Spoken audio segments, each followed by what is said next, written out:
প্রত্যেকটা নবী তার উম্মতকে ভালোবাসে। আমার আপনার নবীও আমাকে আপনাকে ভালোবাসেন। এই জন্য আল্লাহ তাআলার কাছে যখন নবীজি কিছু বলার সুযোগ পাইতেন, উম্মতের ব্যাপারে আগে বলতেন।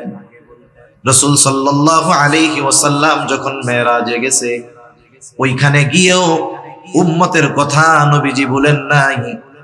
উম্মতের কথা বলার কারণেই তো আল্লাহ তাআলা ঘোষণা দিয়েছেন, যেই হাদিয়াগুলো দিয়েছেন এর মধ্যে একটা হলো যে আপনার উম্মত যদি শিরিক থেকে বেঁচে থাকে, পাপ যত বড় হোক না কেন, শিরিক থেকে বেঁচে থাকলে আমি আল্লাহ মাফ করে দিব। এজন্য যখনই সুযোগ পাইতেন নবীজি, তখনই আল্লাহ তাআলার কাছে উম্মতের কথা বলতেন। আব্দুল্লাহ ইবনে আমর ইবনুল আস রাদিয়াল্লাহু তাআলা আনহু থেকে বর্ণিত, তিনি বলেন, এক মজলিসের মধ্যে সাহাবায়ে কেরাম বসা নবীজির সাথে। নবীজি হঠাৎ করে কোরআন থেকে তিলাওয়াত করতেছেন। আন্নান নবী সাল্লাল্লাহু আলাইহি ওয়াসাল্লাম তালামা কাওলাল্লাহি আযজা ওয়া জাল্লা ফি ইব্রাহিম আলাইহিস সালাম। নবীজি তিলাওয়াত করলেন যা আল্লাহ তাআলা ইব্রাহিম আলাইহিস সালামের ব্যাপারে বলেছে। কোরআনুল কারীমের সূরা ইব্রাহিম 13 নম্বর পারায় ইব্রাহিম আলাইহিস সালাম তার উম্মতের জন্য আল্লাহ তাআলার কাছে দোয়া করতেছেন। সেই দোয়ার খবর আল্লাহ তাআলা কোরআনে জানায় দেন। দোয়া করে ইব্রাহিম আলাইহিস সালাম বলেন, রব্বি ইন্নাহুন্না আদলালনা কাসীরাম মিনান নাস ফামান তাবিআনি ফাইন্নাহু মিন্নি ওয়া মান আসানি ফাইন্নাকা গফুরুর রহিম। ইব্রাহিম আলাইহিস সালাম বলতেছে, রব, এই প্রতিমাগুলো, এই মূর্তিগুলো অধিকাংশ মানুষকে পথচ্যুত করে ফেলেছে, পথভ্রষ্ট করে ফেলেছে। ফামান তাবিআনি ফাইন্নাহু মিন্নি, তবে যারা আমার আনুগত্য করেছে তারা তো আমার দলভুক্ত।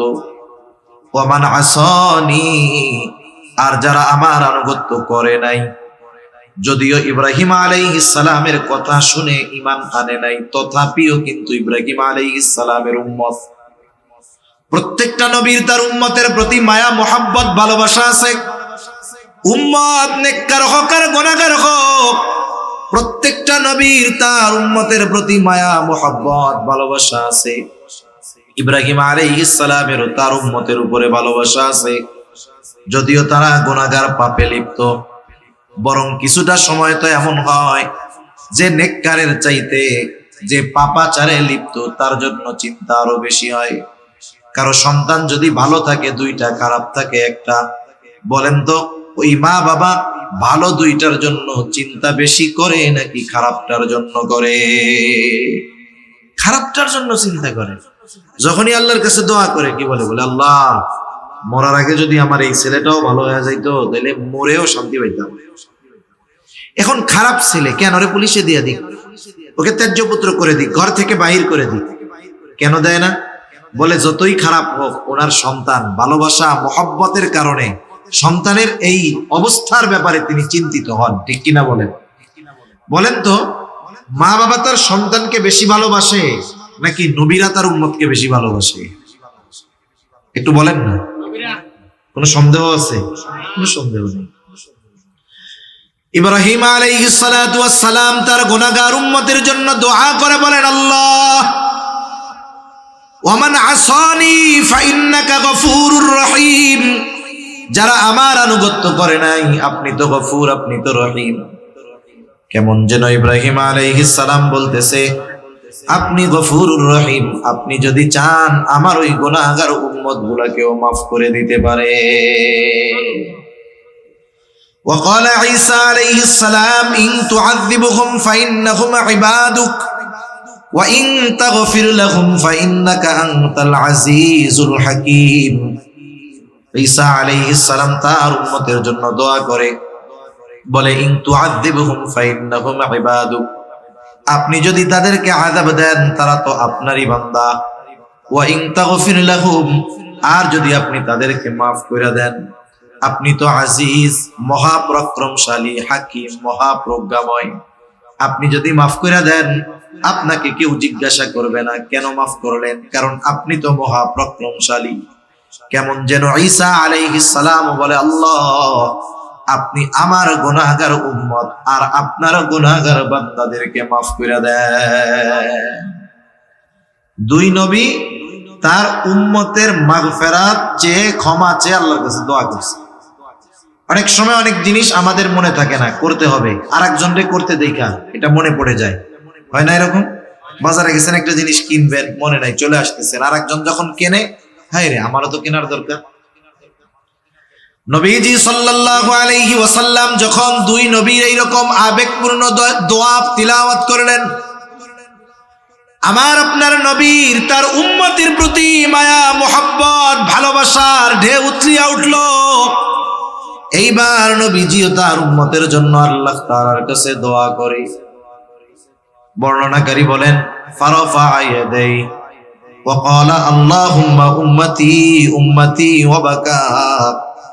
নবীজি দুই হাত উঁচু করে অজর ধারায় কান্না করতেছেন আর বলেন, আল্লাহুম্মা উম্মতি উম্মতি, আয় আল্লাহ আমার উম্মত আমার উম্মত।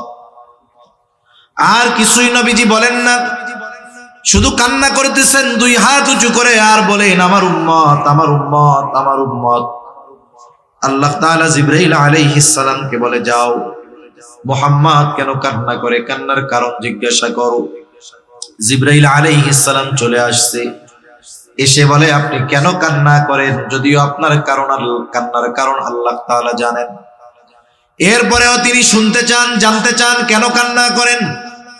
নবীজি এইবার উম্মতের ব্যাপারে প্রাণ খুলে সব কথা জিবরাইল আলাইহিস সালাতু ওয়াস সালামের কাছে বললেন। জিবরাইল আলাইহিস সালাম আল্লাহর কাছে গিয়ে বললেন, আল্লাহ তাআলা বলেন, যাও আমার হাবিব মুহাম্মদকে জানায় দাও, আমি অচিরেই তাকে তার উম্মতের ব্যাপারে সন্তুষ্ট করব, আমি তাকে তার উম্মতের ব্যাপারে অসন্তুষ্ট করব না।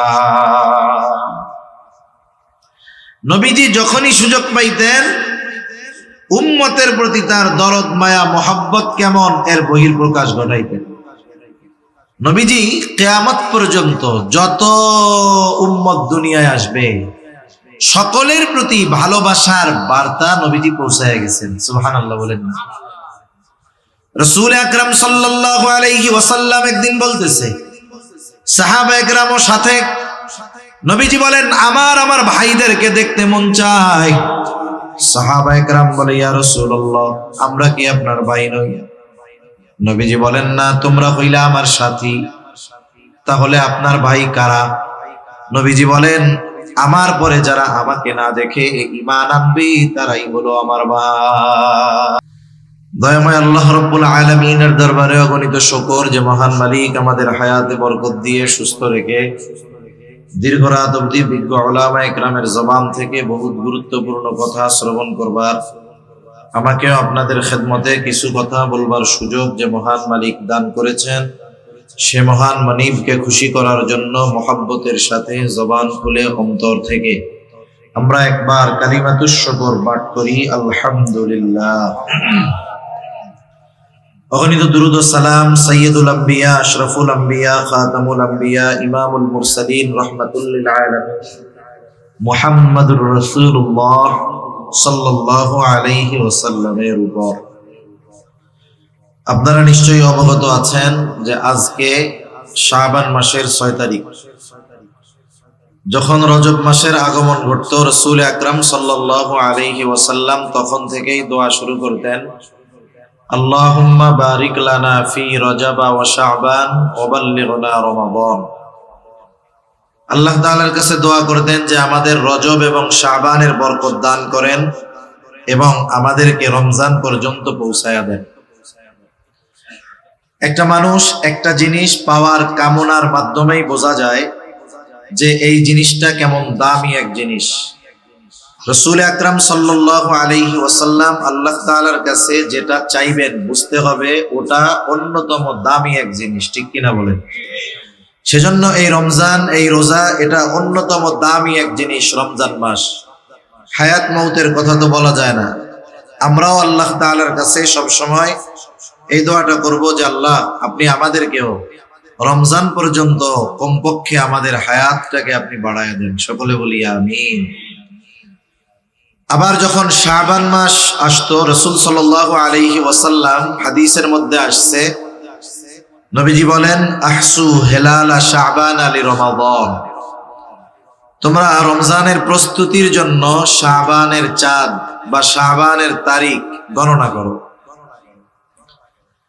যখন দেখবেন নির্দিষ্ট বড় কোনো বিষয় হয়, বিশ্বকাপ, ফুটবল, ক্রিকেট খেলা, বড় কোনো আয়োজন হবে, আপনারা যারা পত্রিকা পড়েন দেখবেন পত্রিকার প্রথম পেজে একেবারে সামনে একটা গোল বৃত্ত দিয়ে লেখা থাকে আর মাত্র 100 দিন। এরপরে একদিন কমে লেখা থাকে যে আর মাত্র 99 দিন। এই যে ডে কাউন্ট করা হয়, দিন গণনা করা হয়, কেন? এটার প্রতি মানুষকে আকৃষ্ট করার জন্য। আর যখন ওই সময়টা আস্তে আস্তে নিকটে হয়, তখন দেখবেন যারা খেলা প্রেমী, এটা কি জায়েজ না জায়েজ, বৈধ অবৈধ আমি ও কথা বলতেছি না, আমার যেটা বোঝানোর উদ্দেশ্য, যখন সময় নিকটবর্তী হয়, একেবারে যখন একদিন, এই সময় তার মধ্যে আলাদা একটা উত্তেজনা, আলাদা একটা আগ্রহ, আলাদা একটা অবস্থা তার মধ্যে পাওয়া যায়, ঠিক কিনা বলেন? রমজান মাস যদি আমরা এভাবে প্রতিদিন গণনা করি যে আজ সন্ধ্যার পর থেকে নিয়ে 6 তারিখ, আগামীকাল 7 তারিখ, তাইলে আছে কয়দিন? সর্বোচ্চ 22 দিন অথবা 23 দিন। আল্লাহ রাসূল সাল্লাল্লাহু আলাইহি ওয়াসাল্লাম এই চাঁদের তারিখ গণনা করার উদ্দেশ্য কি, কেন বললেন? কেউ যদি মনে করে শুধু তারিখের হিসাব রাখা, বিষয়টা কিন্তু এমন নয়। বুজুর্গানে দিন বলেন মূলত তারিখের হিসাব রাখার সাথে সাথে, যেহেতু লি রমাদান, রমজানের জন্য, অর্থাৎ তোমরা রমজান মাসের ইবাদতের জন্য প্রস্তুতি গ্রহণ করার জন্য হেলাল, শাবানের হেলাল তথা শাবানের চাঁদ অথবা শাবানের তারিখগুলো তোমরা গণনা করো। শুধু তারিখ মৌখিকভাবে গণনা করলে হবে না, তারিখ গণনা করার সাথে সাথে নিজেদেরকে রমজানের জন্য প্রস্তুত করতে হবে, ঠিক কিনা বলেন? কারণ একটা জিনিস যদি প্রস্তুতি থাকে, ওই জিনিস সামনে যখন আসে এটা সহজ হয় তুলনামূলকভাবে। যেমন পরীক্ষা হয় মাঝে মধ্যে, কোনো স্কুল, কোনো কলেজ, ভার্সিটি, মাদ্রাসা যাই বলেন না কেন, কোনো জায়গায় এমন নিয়ম নাই যে হঠাৎ করে স্যার এসে বলবে, এই সবাই চলো পরীক্ষার হলে তোমাদের পরীক্ষা হবে। এরকম কি কোথাও হয় নাকি? হয় না। আগে প্রস্তুতি নেওয়ার সুযোগ দেওয়া হয়, 2-3 মাস আগে নোটিশ জানায় দেওয়া হয়, পরীক্ষার তারিখ জানায় দেওয়া হয়, এরপরে নির্দিষ্ট তারিখে পরীক্ষা নেওয়া হয়। এখন বলেন তো, যখন স্টুডেন্ট জানতে পারলো যে 2 মাস পরে আমার পরীক্ষা আছে, অমুক তারিখ থেকে আমার পরীক্ষা, যেই ছাত্র বা যেই স্টুডেন্ট পরীক্ষার জন্য যথাযথ প্রস্তুতি নিবে, 2 মাস আগ থেকে যথাযথ প্রস্তুতি যে নিবে, বলেন তো পরীক্ষার হলে আগের থেকে প্রস্তুতি নেওয়ার কারণে যারা প্রস্তুতি নেয় নাই তাদের তুলনায় তার পরীক্ষা সহজ হবে না কঠিন হবে? নিঃসন্দেহে প্রস্তুতির কারণে সহজ হবে। এজন্য শাবান মাস যখন আসতেন, নবীজি কি করতেন? নবীজি এই মাসে বেশি বেশি রোজা রাখতেন। আয়েশা সিদ্দিকা রাদিয়াল্লাহু তাআলা আনহা থেকে বর্ণিত হাদিস, এই মাসে নবীজি বেশি বেশি রোজা রাখতেন। রোজা রাখলে লাভ কি? রমজানের প্রস্তুতিটা ভালো হবে। আপনাদের মসজিদে বা আপনাদের এলাকায় হয় কিনা জানা নাই, হইলে আমার একটু বললেন। শহরে গ্রামে সব জায়গায় দেখি রোজার প্রথমে বিশেষ করে কয়েকদিন মানুষজন রোজা রেখে যখন জোহরের নামাজ পড়তে আসে, জোহরের নামাজটা কোনো মতে পড়ে একেবারে 4 হাত পাও 4 দিক দিয়ে মসজিদের মধ্যে শুয়ে পড়ে। এখন উনি বেঁচে আছে না মারা গেছে অনেক সময় বুঝাই দুরস্কর হয়ে যায়। এখন কাছে গিয়ে একজন বলে, ভাই কি হয়েছে, কি হয়েছে? উনি উঠে, ভাই রে রোজায় ধরছে। কিসে ধরছে? রোজা কি আবার ধরতে পারে নাকি? মানে বিষয়টা হলো, উনি যে না খেয়ে আছে, এটা তো অভ্যস্ততা নাই ওনার, যার কারণে ওনার খুব কষ্ট হইতেছে। তারাবির নামাজ 20 রাকাত পড়তে খুব কষ্ট হইতেছে। কারণ মানুষ যখন সারাদিন না খেয়ে থাকে, এরপরে যখন তার পেটে খাবার যায় ইফতারের সময়, সে যখন খায় স্বাভাবিক তার শরীরটা একটু ছেড়ে দেয়, আর 1-1.5 ঘন্টা পরে তারাবি পড়ানো এটা খুব কষ্টকর হয়ে যায়। কিন্তু যারা আগের থেকে এই বিষয়ে অভ্যস্ত, যদি এই মাসে নবীজি 2-1 দিন ছাড়া একেবারে সব দিন রোজা রাখতেন, এক হাদিসে এরকম আসছে। এখন বলেন, কেউ যদি আগের থেকে রোজা রাখায় অভ্যস্ত হয়ে যায় 1 মাস ব্যাপী, তাহলে সে তার দেহটাকে একেবারে সিয়ামের সাথে রোজার সাথে অ্যাডজাস্ট করে যদি রমজান শুরু করতে পারে, তাহলে রমজানে ইবাদত করা তার জন্য যারা প্রস্তুতি নেয় নাই তাদের জন্য যেমন কঠিন হবে, যে প্রস্তুতি নিছে তার জন্য অনেক অনেক বেশি সহজ হবে ইনশাআল্লাহ, ঠিক কিনা? এজন্য আমরা এখন থেকেই প্রস্তুতি নেওয়া শুরু করব। আল্লাহ তাআলা তৌফিক দান করুন। শুধু রোজার প্রস্তুতি না, গুনাহ থেকে বাঁচার প্রস্তুতি নিব। এমনি নফল নামাজ 2-4 রাকাত একটু পড়ায় অভ্যস্ত হব।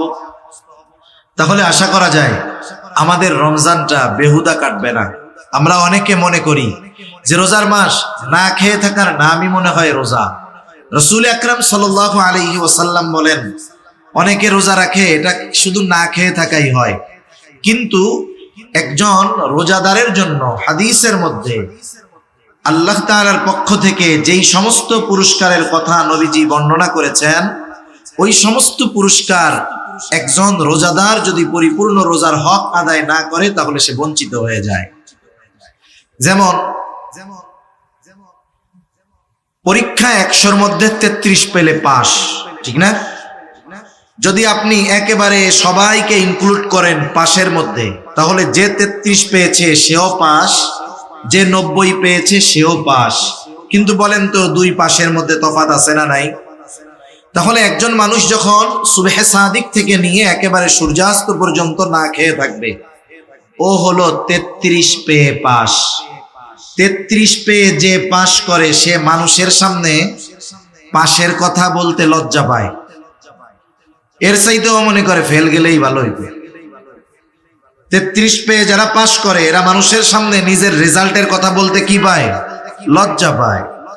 কিন্তু যারা গোল্ডেন এ প্লাস পেয়ে পাস করে এরা মানুষের সামনে একেবারে বুক ফুলিয়ে বলে আমি পেয়েছি গোল্ডেন এ প্লাস। তাহলে রোজাদারের প্রতিদানটাও এরকম। যদি আমরা আগের থেকে রোজার প্রস্তুতি নিয়ে পরিপূর্ণভাবে রমজান মাসের হক আদায় করে রোজা রাখতে পারি, তাহলে ঈদগাহ থেকে গোল্ডেন এ প্লাস নিয়ে আশা করা যায় বাড়িতে ফেরা যাবে ইনশাআল্লাহ। যদিও আমি এই বিষয়ে কথা বলবো না, অন্য বিষয় বলার নিয়ত করেছি। এরপরেও যেহেতু সামনে রমজান আসতেছে, শাবান মাস চলতেছে, এ ব্যাপারে কিছু কথা বলা আসলে জরুরি, এই জন্য বললাম। আপনাদের ইমাম খতিব যারা আছেন এনারা তো অবশ্যই এ ব্যাপারে বিস্তারিত আলোচনা করবেন। আল্লাহ তাআলা আমাদের সকলকে শাবানেরও বরকত দান করেন, রমজানের প্রস্তুতি নিয়ে রমজান পর্যন্ত হায়াত বৃদ্ধি করেন, রমজানের হকগুলো আদায় করে রমজান মাসের যত আমল আছে সবগুলোকে করার তৌফিক আল্লাহ দান করেন। সকলে বলি আমিন। আল্লাহ সুবহানাহু ওয়া তাআলার পক্ষ থেকে এই হায়াত, এই যে রমজান আমরা পাচ্ছি, এটা বড় একটা নিয়ামত। আল্লাহ তাআলা তো আমাদেরকে অজস্র অগণিত নিয়ামত দিয়েছেন। কত নিয়ামত আল্লাহ দিয়েছেন, দুনিয়ার কোনো হিসাব রক্ষক কিয়ামত পর্যন্ত হায়াত পেলেও আল্লাহ প্রদত্ত নিয়ামতের হিসাব করে শেষ করতে পারবে। আল্লাহ তাআলা কোরআনুল কারীমের মধ্যে বলেন, ওয়া ইন তাউদ্দু নি'মাতাল্লাহি লা তুহসুহা। আল্লাহ রাব্বুল আলামিন বলেন, তোমরা যদি আল্লাহর নিয়ামত সমূহ গণনা করো হিসাব করতে পারবা না। আল্লাহ তাআলা অগণিত নিয়ামত দিয়েছেন, এই জন্য আল্লাহ তাআলার নিয়ামত গুলো কম দামি বিষয়টা এমন নয়, বরং আল্লাহ তাআলা আমাকে আপনাকে এমন কিছু নিয়ামত বিনা চাওয়ায় বিনা টাকায় দিয়েছেন, ওই বিষয়গুলো যদি আমাকে আপনাকে টাকা পয়সা দিয়ে কেনা লাগতো বেঁচে থাকা সম্ভব হতো না। স্বাভাবিকভাবে বাজারের অবস্থা কেমন হয় যারা বাজার করেন তারা বুঝবেন। স্বাভাবিক শীতকালীন সময়, শীতের সময় বাজারে সবজি বেশি পাওয়া যায়, এই জন্য দাম কম থাকে। ঢাকায় মাঝে মধ্যে দেখি গরমের সময় গ্রীষ্মকালে 1 কেজি টমেটোর দাম হয় 300, 350 টাকা, 400 টাকা।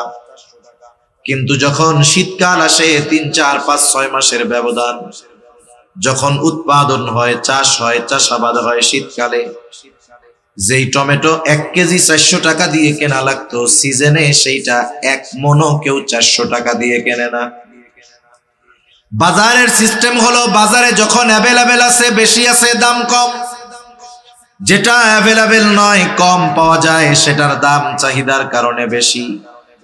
কিন্তু আল্লাহ তাআলার প্রদত্ত নিয়ামত গুলো এমন নয়, অগণিত বিধায় কম দাম এমন নয়। বরং আল্লাহ তাআলা দামি দামি নিয়ামত আমাকে আপনাকে বিনা টাকায় বিনা চাওয়ায় দিয়েছেন। যেমন আমি মাঝে মধ্যে বলি, দামি একটা নিয়ামত, মানুষ না খেয়েও হায়াত যদি থাকে অনেক দিন বেঁচে থাকতে পারে, যদি হায়াত থাকে। অনেকে দেখেও হয়তো থাকবেন, সৌদি আরবের এক প্রিন্স অ্যাক্সিডেন্ট করেছে দুর্ঘটনায়, তার অবস্থা এতটা শোচনীয়, সে ফার্স্ট চান্সেই কোমায় চলে গেছে, লাইফ সাপোর্ট লাগানো। একটা মানুষ কোমায় যাওয়া, লাইফ সাপোর্ট লাগানো মানে তার জীবনের শুধু শ্বাসটা বন্ধ হতে বাকি, না তার কোনো সেন্স আছে, না কোনো ব্যালেন্স আছে, সে না খেতে পারে, না নিজে কোনো অনুভূতি প্রকাশ করতে পারে, না নড়াচড়া করতে পারে, তার খাওয়ার কোনো উপায় নাই, প্রস্রাব পায়খানার কোনো উপায় নাই। 17 বছর এক অবস্থায় পার হয়ে গেছে, ভাতও খায় নাই, রুটিও খায় নাই, শুধুমাত্র নল দিয়ে তাকে কিছু তরল পানীয়, স্যালাইন জাতীয় পানি জাতীয় কিছু খাবার তার ভেতরে পৌঁছায় দেওয়া হচ্ছে। ওই অবস্থায়, ওই শোচনীয় অবস্থায়, ভাতবিহীন, রুটিবিহীন, গোশতবিহীন, খাদ্যবিহীন 17 বছর ওকে যিনি বাঁচিয়ে রেখেছেন তিনি কে? তাহলে একটা বিষয় আমরা নিশ্চিত হলাম, খাবারের কারণে যে মানুষ বেঁচে থাকে তা নয়, মূল বিষয়টা হলো হায়াত। হায়াত যদি না থাকে কেউ বেঁচে থাকবে না, এটাই স্বাভাবিক। তবে আল্লাহ তাআলা কিছু জিনিসকে মানুষের বেঁচে থাকার জন্য কম্পালসারি করে দিয়েছেন, যেটা লাগবেই লাগবে। মানুষ ভাত না খেয়ে, রুটি না খেয়ে, পানি পান করেও হায়াত থাকলে বেঁচে থাকতে পারে দীর্ঘদিন। কিন্তু বলেন তো, কোন মানুষ যদি অক্সিজেন গ্রহণ করতে না পারে অথবা কার্বন ডাই অক্সাইড না ছাড়তে পারে, এই মানুষটা 2, 4, 5, 6 দিন বেঁচে থাকতে পারবে নাকি? আছে আপনাদের এলাকায় কেউ যে না হুজুর 2, 4, 5 দিন তার অক্সিজেন নেওয়া লাগে নাই, আলহামদুলিল্লাহ বেঁচে আছে? গোটা দুনিয়ায় 2, 4 জন আছে? নাই। অথচ এই জিনিসটা যদি মানুষের থেকে মাত্র 5 মিনিটস আলাদা হয়ে যায়, মাত্র 5 মিনিট যদি তার থেকে অক্সিজেন বিচ্ছিন্ন হয়ে যায়, চিকিৎসা বিজ্ঞান বলে সে আর বেঁচে থাকতে পারবে না। যারা চাকরিজীবী তাদের হিসাবের একটা লিমিট আছে, মাসে সে স্যালারি পায় 30,000, মাসের 5 তারিখে, 7 তারিখে, 10 তারিখে সে বেতন পায়। তার জীবনের একটা স্কেল আছে, নিয়মতান্ত্রিকতা আছে, সে মন চাইলেই যেমন খুশি তেমন খরচ করতে পারে না, স্টেপ বাই স্টেপ তাকে খরচ করতে হয়। কিন্তু অনেক সময় দেখা যায় শরীর অসুস্থ, মা অসুস্থ, বাবা অসুস্থ, এক্সট্রা কিছু পয়সা খরচ হয়ে গেছে, এদিক দিয়ে চাউলের বস্তা প্রায় শেষের দিকে, যেই পরিমাণ টাকা, যেই পরিমাণ বাজার তার ঘরে আছে হয়তো 10 দিন যেতে পারে, কিন্তু বেতন পাইতে দেরি আরো 15 দিন। 10 দিনের খাবার এখনো ঘরে আছে, তবে বেতন পাইতে বাকি আছে 15 দিন। যারা চাকরিজীবী ওই চিন্তা করে তাদের কপালে ভাঁজ পড়ে যায়, চিন্তা চলে আসে যে বাকি 5 দিন বেতন পাওয়ার আগ পর্যন্ত কেমনে চলবো। 10 দিনের খাবার ঘরে থাকার পরেও পরের 5 দিনের জন্য টেনশনে ঘুম আসে না। কিন্তু বলেন তো, আমি আপনি কোনোদিন এই চিন্তা করেছি নাকি? রাতের বেলায় শোবার সময় কোনোদিন আমি আপনি হয়তো এই চিন্তা করি নাই, এখন তো ঘুমাইতে গেলাম, সকালে যদি অক্সিজেন না পাই কেমনে বেঁচে থাকবো? এই চিন্তা আমিও করি না, আপনারাও করেন না। কেন আমাদের করা লাগে না? কারণ বেঁচে থাকার জন্য এই অমূল্য অপরিহার্য অক্সিজেন অতি সহজে আমাদের জন্য যিনি ব্যবস্থা করে দিয়েছেন তিনি কে? এটা একটা দামি নেয়ামত, তবে এটা সবচেয়ে দামি নেয়ামত নয়। সবচেয়ে দামি নেয়ামত হলো ঈমান। দামি দামি নেয়ামত গুলোর মধ্যে আমরা একটা নেয়ামত পেয়েছি, সেটা হলো মুহাম্মাদুর রাসূলুল্লাহ সাল্লাল্লাহু আলাইহি ওয়াসাল্লাম। নবীজি আমাদের জন্য আল্লাহ তাআলার ঘোষণা, বিশেষ অনুগ্রহ। আল্লাহ তাআলা কোরআনুল কারীমের মধ্যে বলেন, লাকাদ মান্নাল্লাহু আলাল মুমিনিনা ইয বাআসা ফীহিম রাসূলাম মিন আনফুসিহিম। আল্লাহ তাআলা বলেন, মুমিনদের জন্য আল্লাহ তাআলার বিশেষ অনুগ্রহ, মুমিনদের উপর আল্লাহ তাআলার বিশেষ অনুগ্রহ। যে তিনি তাদের মধ্য থেকে তাদের জন্য একজন রাসূল পাঠিয়েছেন। এখন প্রথম প্রশ্ন হলো, মুমিনদের মধ্য থেকে মুমিনদের জন্য রাসূল পাঠালেন, এটা কত কারণে অনুগ্রহ? আমি যদি ওইদিকে যেতে যাই তাহলে অন্য কথায় চলে যাব। প্রথম কথা হলো, আমাদের উপরে আল্লাহ তাআলার বিশেষ অনুগ্রহ হলেন মুহাম্মাদুর রাসূলুল্লাহ সাল্লাল্লাহু আলাইহি ওয়াসাল্লাম। যদিও তিনি মুমিনদের জন্য বিশেষ অনুগ্রহ, তবে গোটা সৃষ্টি জগতের জন্য তিনি রহমত। স্পেশালি মুমিনদের জন্য অনুগ্রহ, কিন্তু গোটা সৃষ্টি জগতের জন্য তিনি রহমত। এজন্য আল্লাহ তাআলা আমার আপনার নবীজির ব্যাপারে ঘোষণা দেন, ওয়ামা আরসালনাকা ইল্লা রাহমাতাল লিল আলামিন। আল্লাহ তাআলা বলেন, আমি আপনাকে জগৎ সমূহের জন্য রহমত হিসাবে প্রেরণ করেছি। আলম এক বচন, আলামিন বহু বচন। আলম অর্থ একটা জগৎ, আলামিন বহু জগৎ। একেবারে প্রথম আসমানের নিচে জগৎ যে শুধু একটা পৃথিবী তা নয়, অগণিত জগৎ আল্লাহ তাআলা রেখে দিয়েছেন। সুবহানাল্লাহ বলেন। কত রাখছে? বিজ্ঞান বলে এটা আমরাও হিসাব করতে পারবো না। কত জগৎ আছে, এর হিসাব বিজ্ঞানেরও করা সম্ভব নয়। আমরা পবিত্র কোরআনুল কারীমের সূরা ফাতিহা সর্বাধিক বেশি, সবচাইতে বেশি যেই সূরা তিলাওয়াত হয় সূরা ফাতিহা। প্রত্যেক নামাজের প্রতি রাকাতে সূরা ফাতিহা লাগে, তবে সবার পড়তে হয় না। ইমামের পেছনে যখন পড়া হয়, ইমামের কেরাত হলো মুসল্লির কেরাত। জামাতে পড়া হোক আর একাকী পড়া হোক, প্রত্যেক নামাজে সূরা ফাতিহা লাগে কি লাগে না? সূরা ফাতিহার শুরুতেই আমরা বলি আলহামদুলিল্লাহি রাব্বিল আলামিন। সকল প্রশংসা আল্লাহর জন্য। কে আল্লাহ? বলে রব্বুল আলামিন, জগৎ সমূহের রব। তার মানে যত জগৎ আছে সব জগতের রব হলেন আল্লাহ, প্রতিপালক হলেন আল্লাহ। আর আল্লাহ তাআলাই আমার আপনার নবীজির ব্যাপারে বলেন, ওয়ামা আরসালনাকা ইল্লা রাহমাতাল লিল আলামিন। সোজা কথা হইল, আল্লাহ তাআলা হলেন জগৎ সমূহের জন্য রব, আর আমার আপনার নবীজি হলেন জগৎ সমূহের জন্য রহমত। গোটা সৃষ্টিকুলে একটা ইঞ্চি জায়গা নাই যেই জায়গার রব আল্লাহ তাআলা নন। এরকম একটা ইঞ্চি জায়গা দেখাতে পারবেন যে যেই জায়গার রব আল্লাহ নয়? আছে এরকম একটা জায়গা? গোটা সৃষ্টিকুলে একটা ইঞ্চি জায়গা এমন নাই যেই জায়গার রহমত মুহাম্মাদুর রাসূলুল্লাহ নন। আল্লাহ তাআলা যেই জায়গার রব, আমার আপনার নবীজিও সেই জায়গার জন্য রহমত। সুবহানাল্লাহ বলেন। এই কারণে কাফেররাও নবীজির কারণে উপকৃত হয়েছে।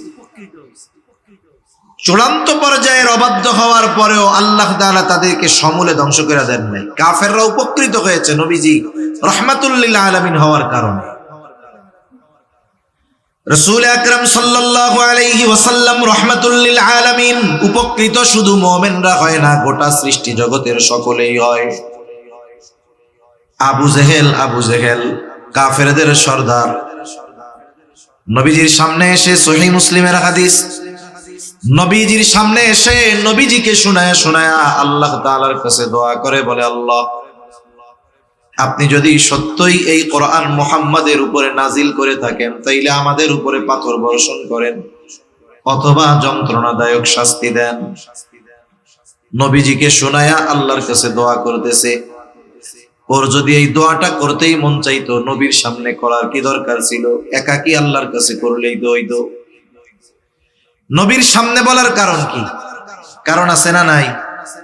নবীকে শোনায় আল্লাহরে বলতেছে, মানে কি নবীরে টিটকারি করতেছে।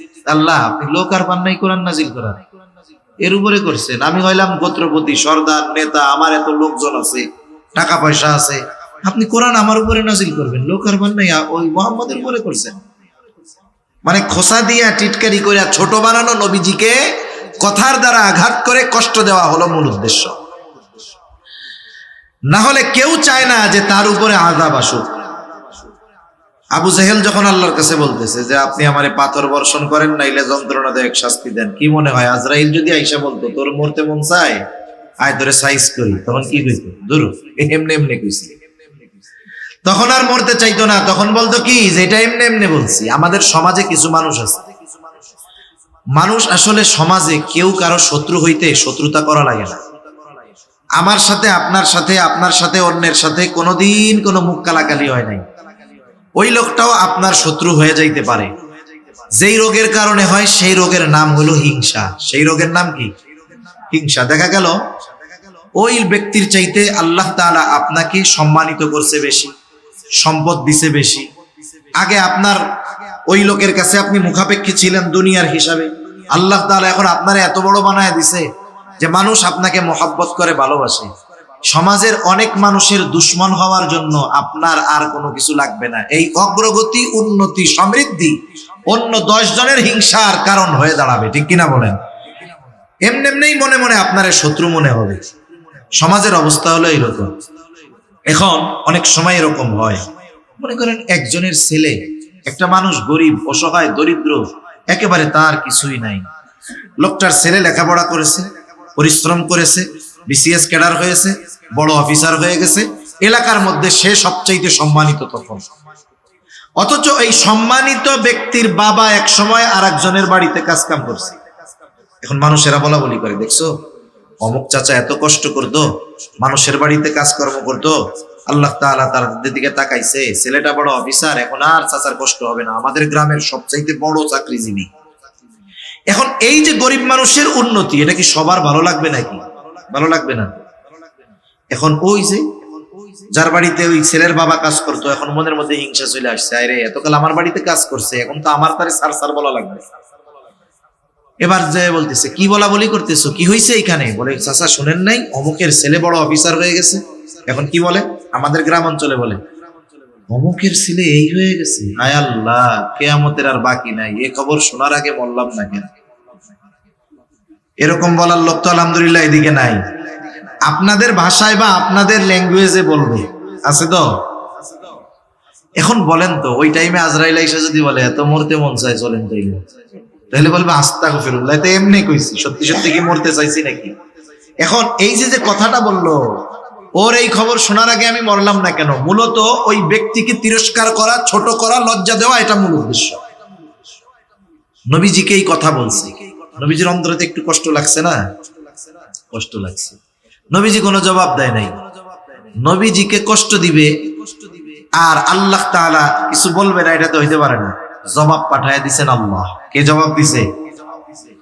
আল্লাহ রাব্বুল আলামিন। কেমন যেন আমার আপনার নবীকে বলে, হাবিব, ওরা যেটা চায় আমি আল্লাহ ওদেরকে সেটা দিতাম, কিন্তু কেন দেই না?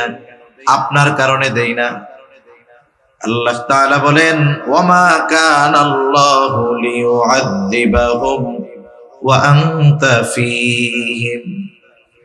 আপনি যতক্ষণ তাদের মধ্যে আছেন আমি তাদেরকে কোনো আযাব দিব না, কারণ গোটা সৃষ্টি জগতের এমন একটা জায়গা নাই যেই জায়গার রহমত আপনি নন। যেহেতু রহমাতুল লিল আলামিন জমিনের উপর থাকা অবস্থায় কেমন করে আমি আযাব দেই? এজন্য আপনি যেহেতু তাদের মধ্যে আছেন, আপনার সম্মানার্থে এরা অবাধ্যতা করার পরেও, এই রকম আচরণ করার পরেও আমি ওদেরকে শাস্তি দেই না। কিন্তু শাস্তি দিব না তা না, শাস্তি দিব, কিন্তু আপনি থাকার কারণে কেন দেই না? কারণ আপনি তো রহমাতুল লিল আলামিন। সুবহানাল্লাহ বলেন। রাসূল আকরাম সাল্লাল্লাহু আলাইহি ওয়াসাল্লাম রহমাতুল লিল আলামিন, গোটা সৃষ্টি জগতের জন্য রহমত। তবে মুমিনদের জন্য বিশেষ অনুগ্রহ, তার উম্মতের জন্য, মুমিনদের জন্য বিশেষ মায়া, বিশেষ ভালোবাসা। প্রত্যেকটা নবী তার উম্মতকে ভালোবাসে।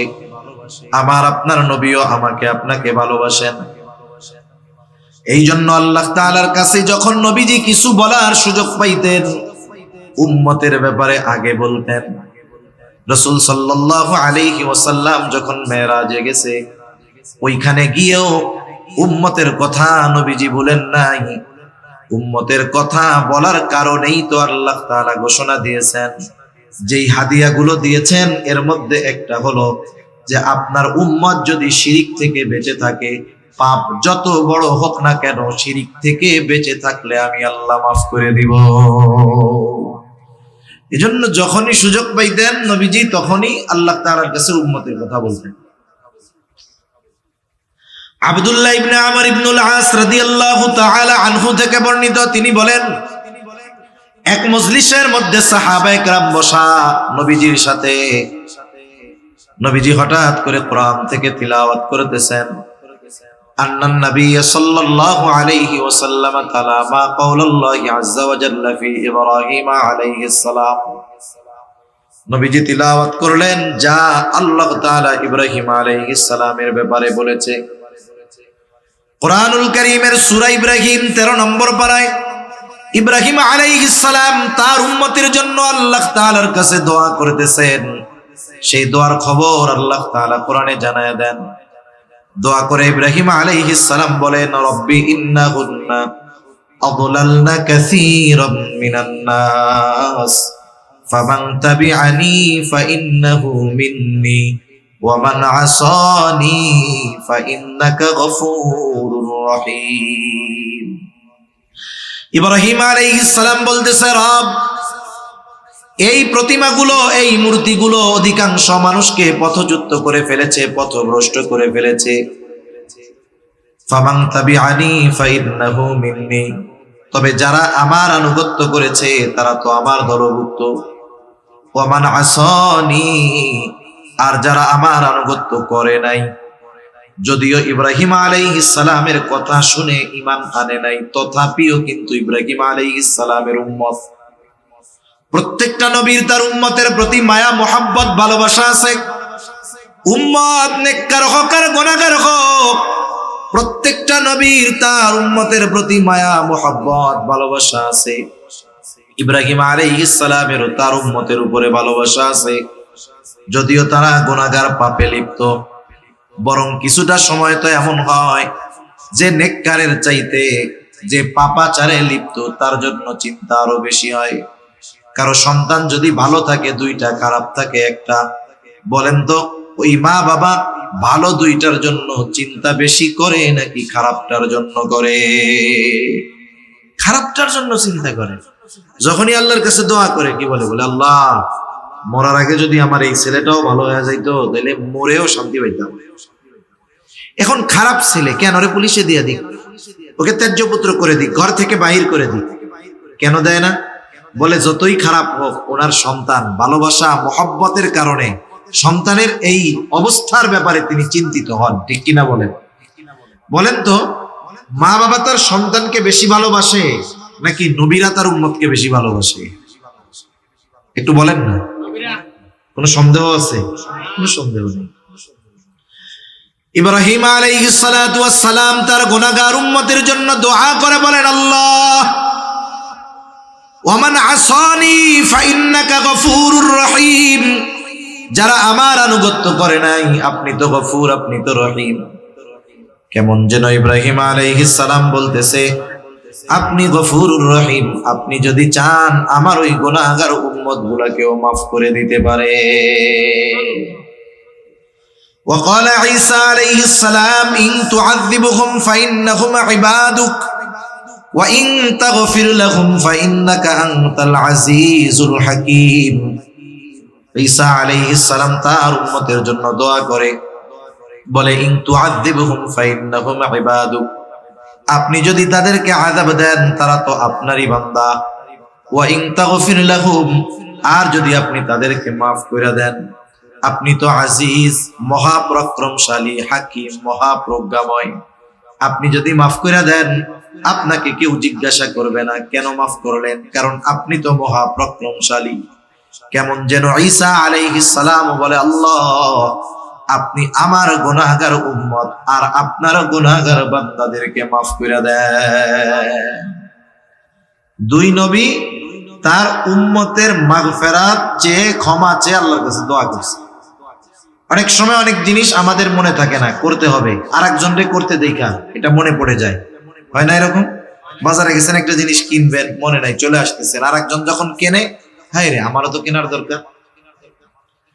নবীজি সাল্লাল্লাহু আলাইহি ওয়াসাল্লাম যখন দুই নবীর এইরকম আবেগপূর্ণ দোয়া তিলাওয়াত করলেন, আমার আপনার নবীর তার উম্মতের প্রতি মায়া মোহাব্বত ভালোবাসার ঢেউ উতলিয়া উঠল।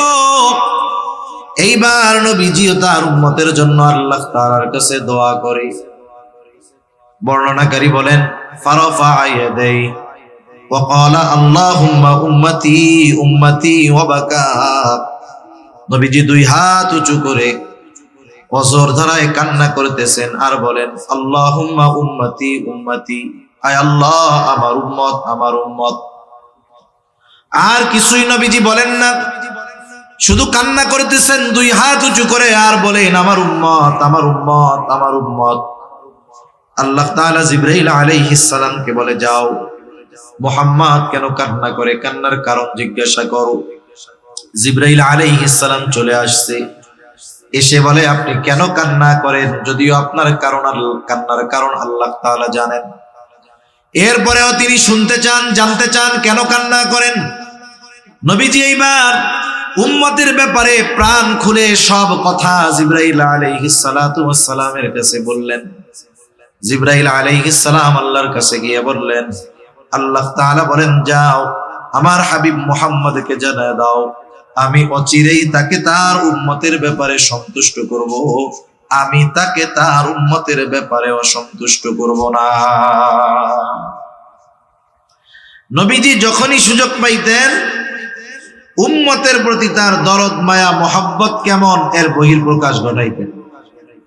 নবীজি কিয়ামত পর্যন্ত যত উম্মত দুনিয়ায় আসবে সকলের প্রতি ভালোবাসার বার্তা নবীজি পৌঁছায় গেছেন। সুবহানাল্লাহ বলেন না। রাসূল আকরাম সাল্লাল্লাহু আলাইহি ওয়াসাল্লাম একদিন বলতেছে, সাহাবা একরামের সাথে নবীজি বলেন, আমার ভাইদেরকে দেখতে মন চায়। সাহাবা একরাম বলে, ইয়া রাসূলুল্লাহ, আমরা কি আপনার ভাই নই? নবীজি বলেন, না, তোমরা হইলা আমার সাথী। তাহলে আপনার ভাই কারা? নবীজি বলেন, আমার পরে যারা আমাকে না দেখে ঈমান আনবে তারাই হলো আমার ভাই। রাসূলুল্লাহ সাল্লাল্লাহু আলাইহি ওয়াসাল্লামের এই দরদ মায়া মোহাব্বত যাদের দ্বারা আঘাতপ্রাপ্ত হয়েছেন তাদের উপরেও ছিল, যেই উম্মতের দ্বারা রক্তাক্ত হয়েছেন তাদেরকেও তিনি বদদুয়া দেন নাই। মোহাব্বতের কারণে, ভালোবাসার কারণে।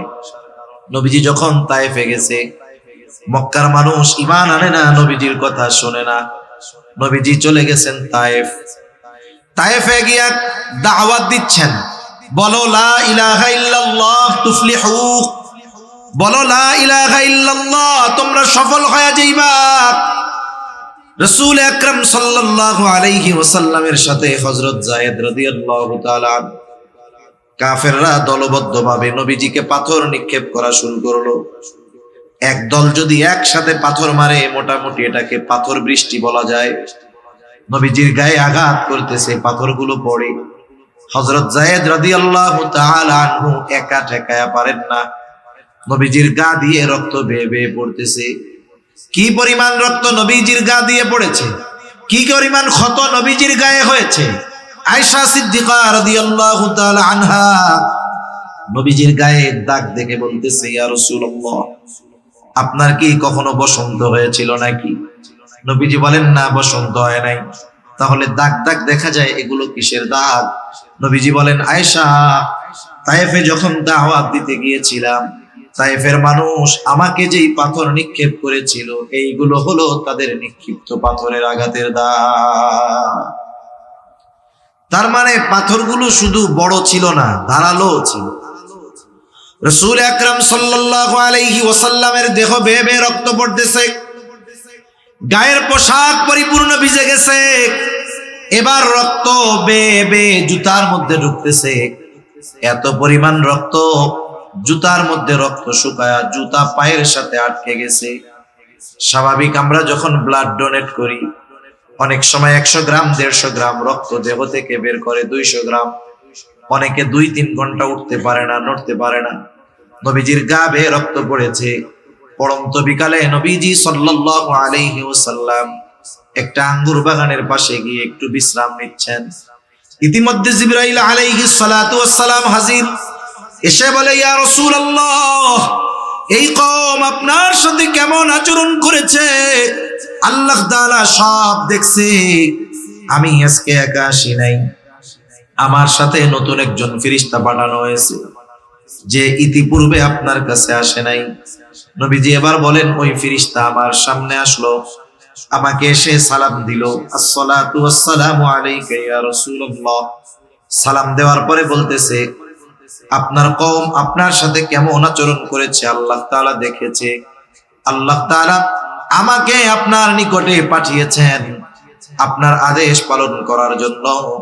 যারা আপনার সাথে এমন আচরণ করেছে, আপনি যদি আমাকে আদেশ দেন, 2 পাহাড় দিয়ে এদেরকে পিষিয়ে দেওয়া হবে, নিশ্চিহ্ন করে দেওয়া হবে। এখানে যে একটা জনপদ ছিল, জনবসতি ছিল, এর কোনো চিহ্ন থাকবে না। একটু চিন্তা করেন, গায়ের রক্ত এখনো শুকায়া যায় নাই। আমরা তো প্রতিশোধ পরায়ণ।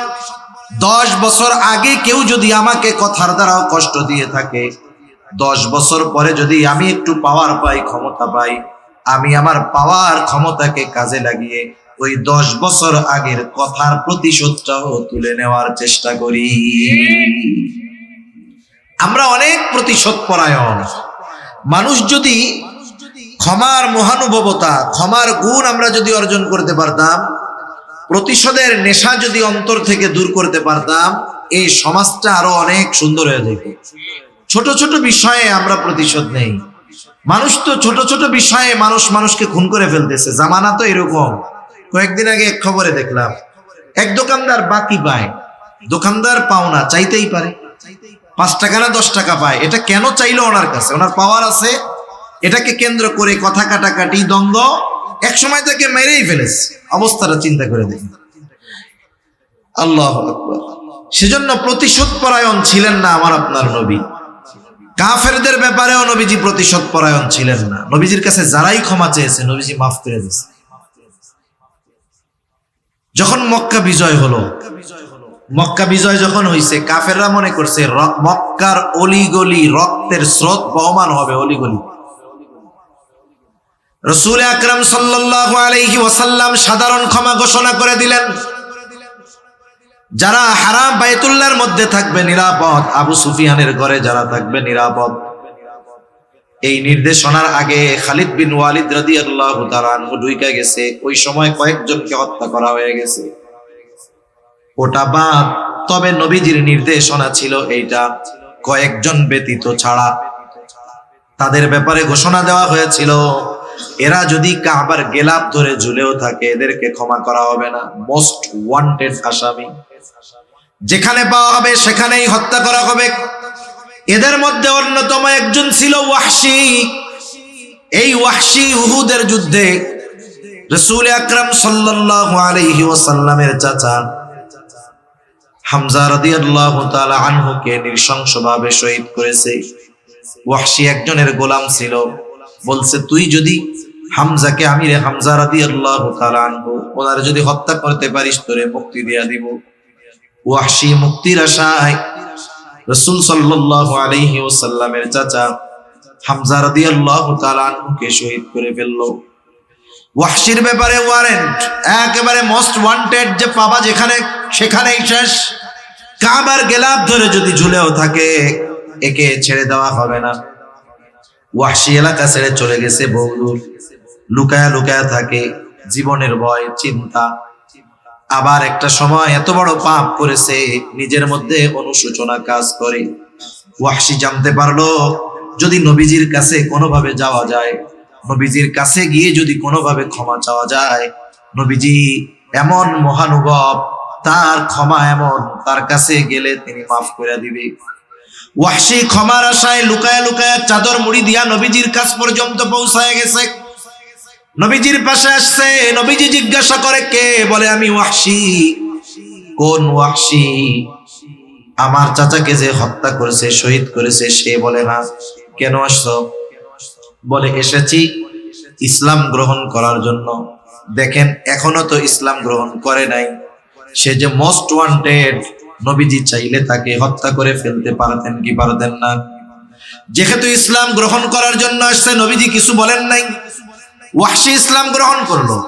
কারণ হাদিসের মধ্যে আসছে ইন্নাল ইসলামা ইয়াহদিমু মা কানা ক্বাবলাহু, একটা মানুষ ইসলাম গ্রহণ করার আগে যত কিছুই করুক না কেন, সে যখন ইসলাম গ্রহণ করে আল্লাহ তাআলা তার অতীতের সব পাপগুলোকে ধুয়ে মুছে সাফ করে দেয়।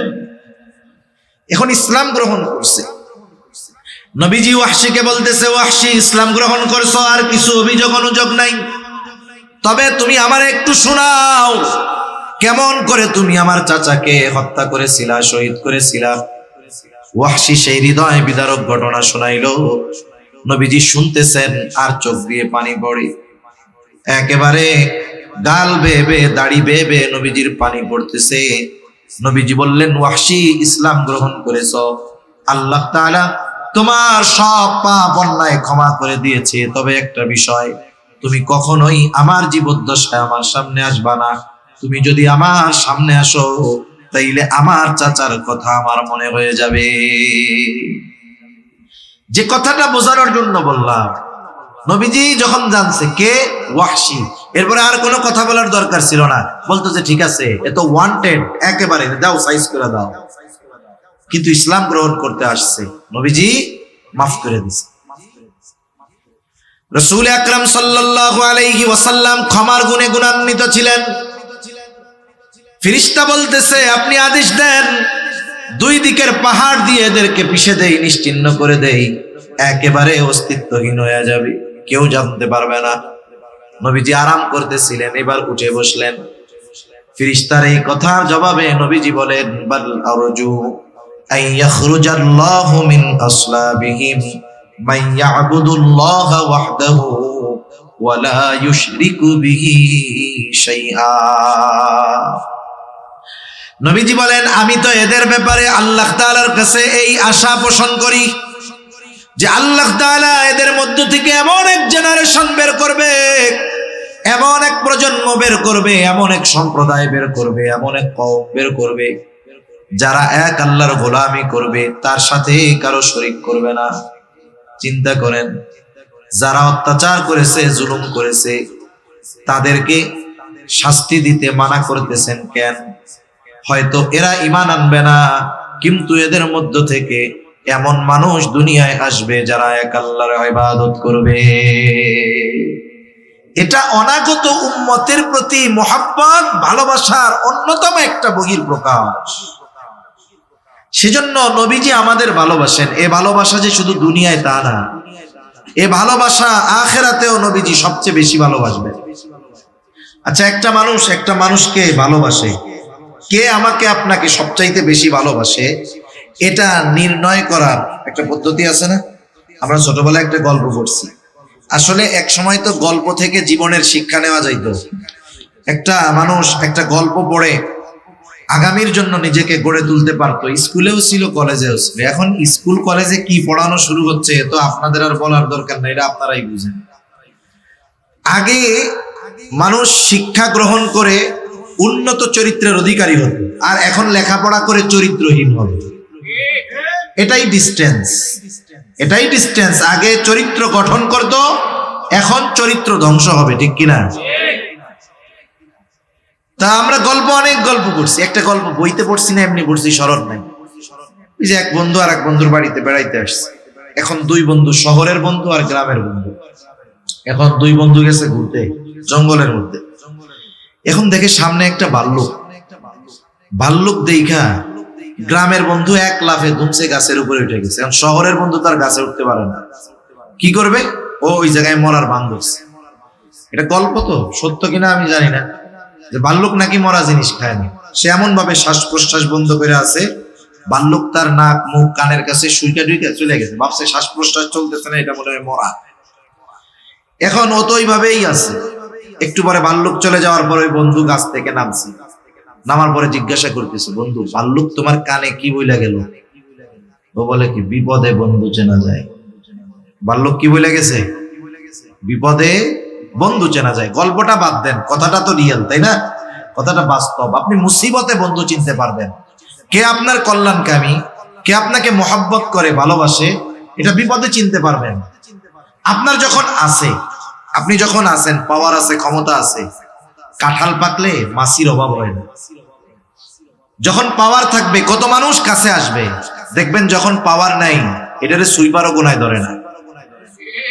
এর বাস্তবতা আপনাদের বোঝানো লাগবে না, আপনারাও দেখতেছেন, আমরাও দেখি, সব জায়গায় একই অবস্থা। 6 মাস আগেও যার ফুলফিল পাওয়ার ছিল, 6 মাস পরে পাতি নেতাও তার একটা বকা দেয়। অথচ এইগুলা জুতা ছাটার জন্য কত পয়সা ছিল, ঠিক কিনা বলেন? তার মানে আমি আপনি যদি পাওয়ারে যখন থাকি, কেউ যদি পাওয়ারে থাকে, ক্ষমতায় থাকে, ও যদি মনে করে এরা আমার শুভাকাঙ্ক্ষী, আমি বলবো তাহলে আপনি সবচাইতে বড় ভুলের মধ্যে আছেন। আপনার যখন থাকবে না, আপনি দেখবেন এগুলা কেউ নাই, আপনার মাথায় পিটাইতে হয়ে আর দ্বিধাবোধ করবে না। এখন সবচাইতে বড় কল্যাণকামী বন্ধুকে, যে আমার মুসিবতে আমার পাশে থাকবে, আমাকে বিপদে সাহায্য করবে। সকলে চলে যাবে কিন্তু কেউ আমার থেকে যাবে না। যেমন এক্সাম্পল টানতে পারি কি, আপনারা জানেন পাকিস্তানে ইমরান খান, সে ক্রিকেট খেলায় বিশ্বকাপ জিতছে, সেটা ভিন্ন কথা, কিন্তু সে একজন জনপ্রিয় ব্যক্তিত্ব। সর্বপ্রথম যখন তাকে মূলত আমেরিকা তাকে ক্ষমতা থেকে নামিয়ে দিল, আমেরিকা সব সিস্টেম করে ওইভাবে ক্ষমতা থেকে নামাই দিচ্ছে, তখন সংসদে একটা মানুষ, একটা লোক বক্তব্য দিয়েছিল, কেউ ছিল না তার পক্ষে, কিন্তু সে বলিষ্ঠ কণ্ঠে ইমরান খানের পক্ষে বলছে, এখনো সে আছে। তো চিন্তা করেন, মুসিবতে যখন সবাই পাশ থেকে কেটে গেছে, এই লোকটা তার পাশ থেকে যায় নাই। এটা আমি দুনিয়ার একটা এক্সাম্পল বোঝানোর জন্য বললাম আর কি। মনে করেন আর একটা এক্সাম্পল, আপনি এখান থেকে শান্তিরহাট গেছেন, আপনার সাথে এমন একজন লোক আছে যে 24 ঘন্টা সজাগ থাকলে, আপনার পাশে থাকলেই বলে আপনারে খুব ভালোবাসি ভাই, আপনারে খুব মহব্বত করি, আপনার জন্য জীবন দিতে প্রস্তুত। এরকম একজন লোক এত ভালোবাসে আপনাকে, আপনি তাকে নিয়ে পটিয়া গিয়েছেন অথবা শান্তিরহাট গেছেন। এখন স্বাভাবিক ওখানে যাওয়ার পরে যে কোনো একটা প্রবলেম আপনার সাথে হয়েছে, কথা কাটাকাটি, গ্যাঞ্জাম হয়েছে, আপনি একটা মুসিবতে পড়েছেন। মানুষ যখন মুসিবতে পড়ে, তার নজর থাকে আশেপাশে আমার পরিচিত কারা আছে, আমি কাদের হেল্প পেতে পারি, কাদের ডাকলে আমার কাছে আসতে পারে। এখন ওর সাথে তো ওর বন্ধু আছে, ও চিন্তা করছে আমি তো একা না, কমপক্ষে আমার বন্ধু তো আছে। এখন ডাইন পাশে তাকায় দেখে, বাম পাশে তাকায় দেখে, বন্ধু তো বহুদূর, বন্ধুর ছায়াও নাই। মানে আপনি মুসিবতে পড়তে দেরি, মাশাআল্লাহ ও পাশের থেকে দৌড়াইয়া সরতে কোনো দেরি নেই। এখন আবার বাসায় আসছেন, মুসিবতটা আল্লাহ দূর করছে, অন্যরা সাহায্য করছে, মুসিবত শেষ, বাসায় এসে সিএনজি থেকে নামছেন, ও দৌড় দিয়া গলা জড়ায় ধরে বলতেছে, বন্ধু তোমারে খুব ভালোবাসি। এখন বলেন তো কি করবেন? ওরে কি আদর করবেন? টাকা পয়সা দিবেন? লাঠি হাতের কাছে থাকলে এমন পিটানি দিবেন যে চিটিং, মিথ্যাবাদী, প্রতারক, ধোঁকাবাজ। আমি যখন বিপদে পড়ছি, তুই যদি সত্যিই আমাকে মহব্বত করতি, মুসিবতে সব চলে যাইতো, তুই আমার পাশে থাকতি, ঠিক কিনা বলেন? তাহলে প্রকৃত কল্যাণকামী, প্রকৃত পক্ষে আমাকে আপনাকে ভালোবাসে সে, যে মুসিবতে আমার আপনার পাশে থাকবে, ঠিক কিনা? দুনিয়ার মুসিবত কোন মুসিবত নয়, আল্লাহর কসম। দুনিয়ার মুসিবত সবার আছে। আমাকে জিজ্ঞাসা করেন, হুজুর আপনার প্রবলেম কি? আমি 100টা সমস্যা বলতে পারবো, আপনিও পারবেন। কত মুসিবত বিপদ আমাদের, বলেন তো। চোখ দুটো যখন বন্ধ হয়ে যাবে, হাজারো মুসিবত যার, তার কোনো মুসিবত আর থাকবে না। সেজন্য দুনিয়ার মুসিবত এটা সাধারণ মুসিবত। সবচাইতে বড় মুসিবত হলো কিয়ামতের দিন। কিয়ামতের ময়দানে সবচাইতে বড় মুসিবতের মুখোমুখি আমাদের হওয়া লাগবে। তাহলে আমাকে আপনাকে ভালোবাসে কে? বড় মুসিবতে পাশে থাকবে যে।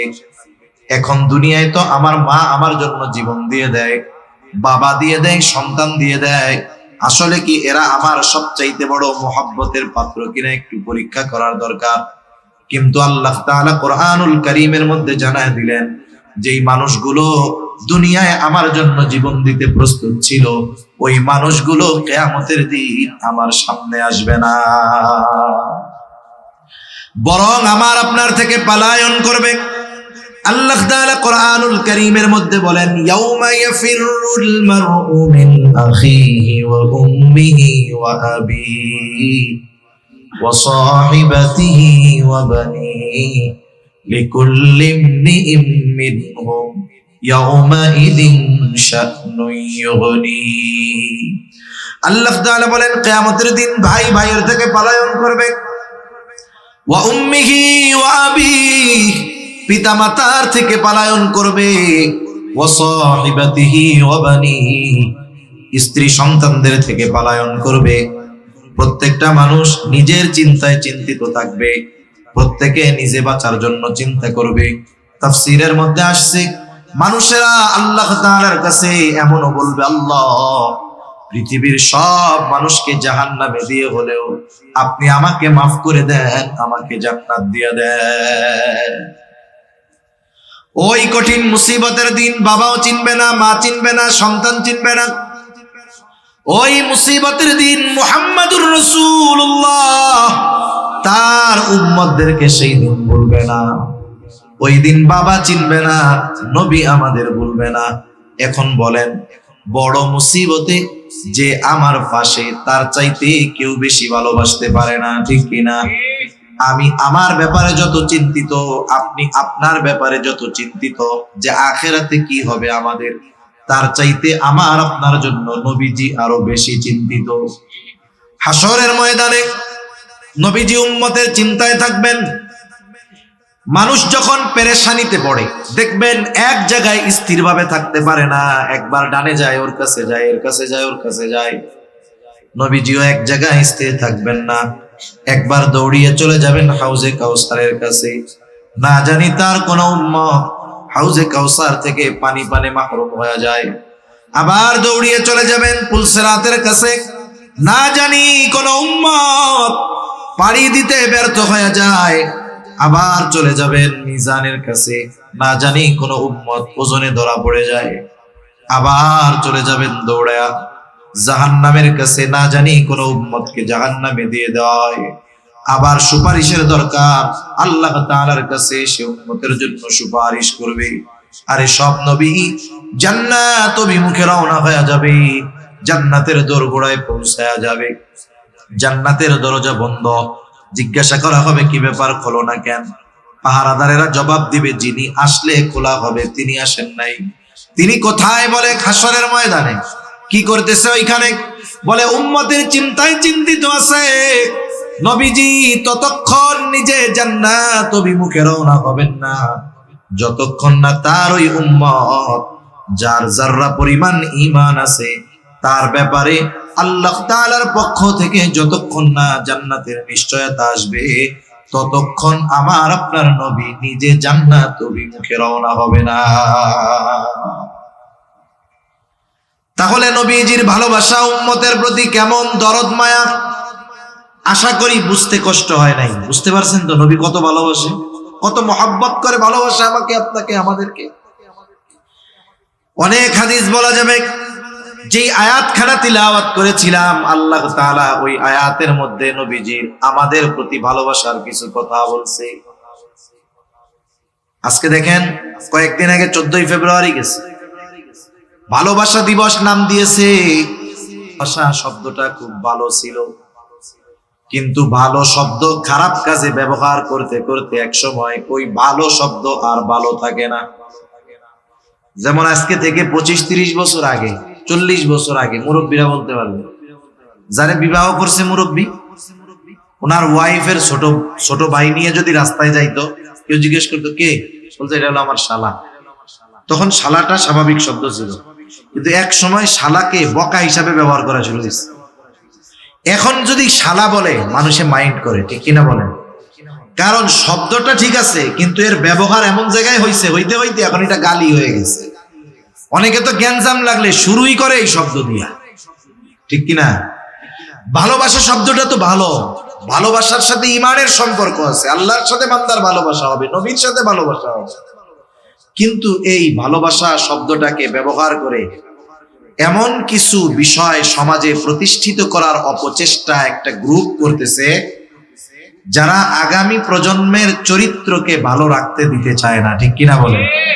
এজন্য আমাদেরকে সতর্ক থাকার দরকার।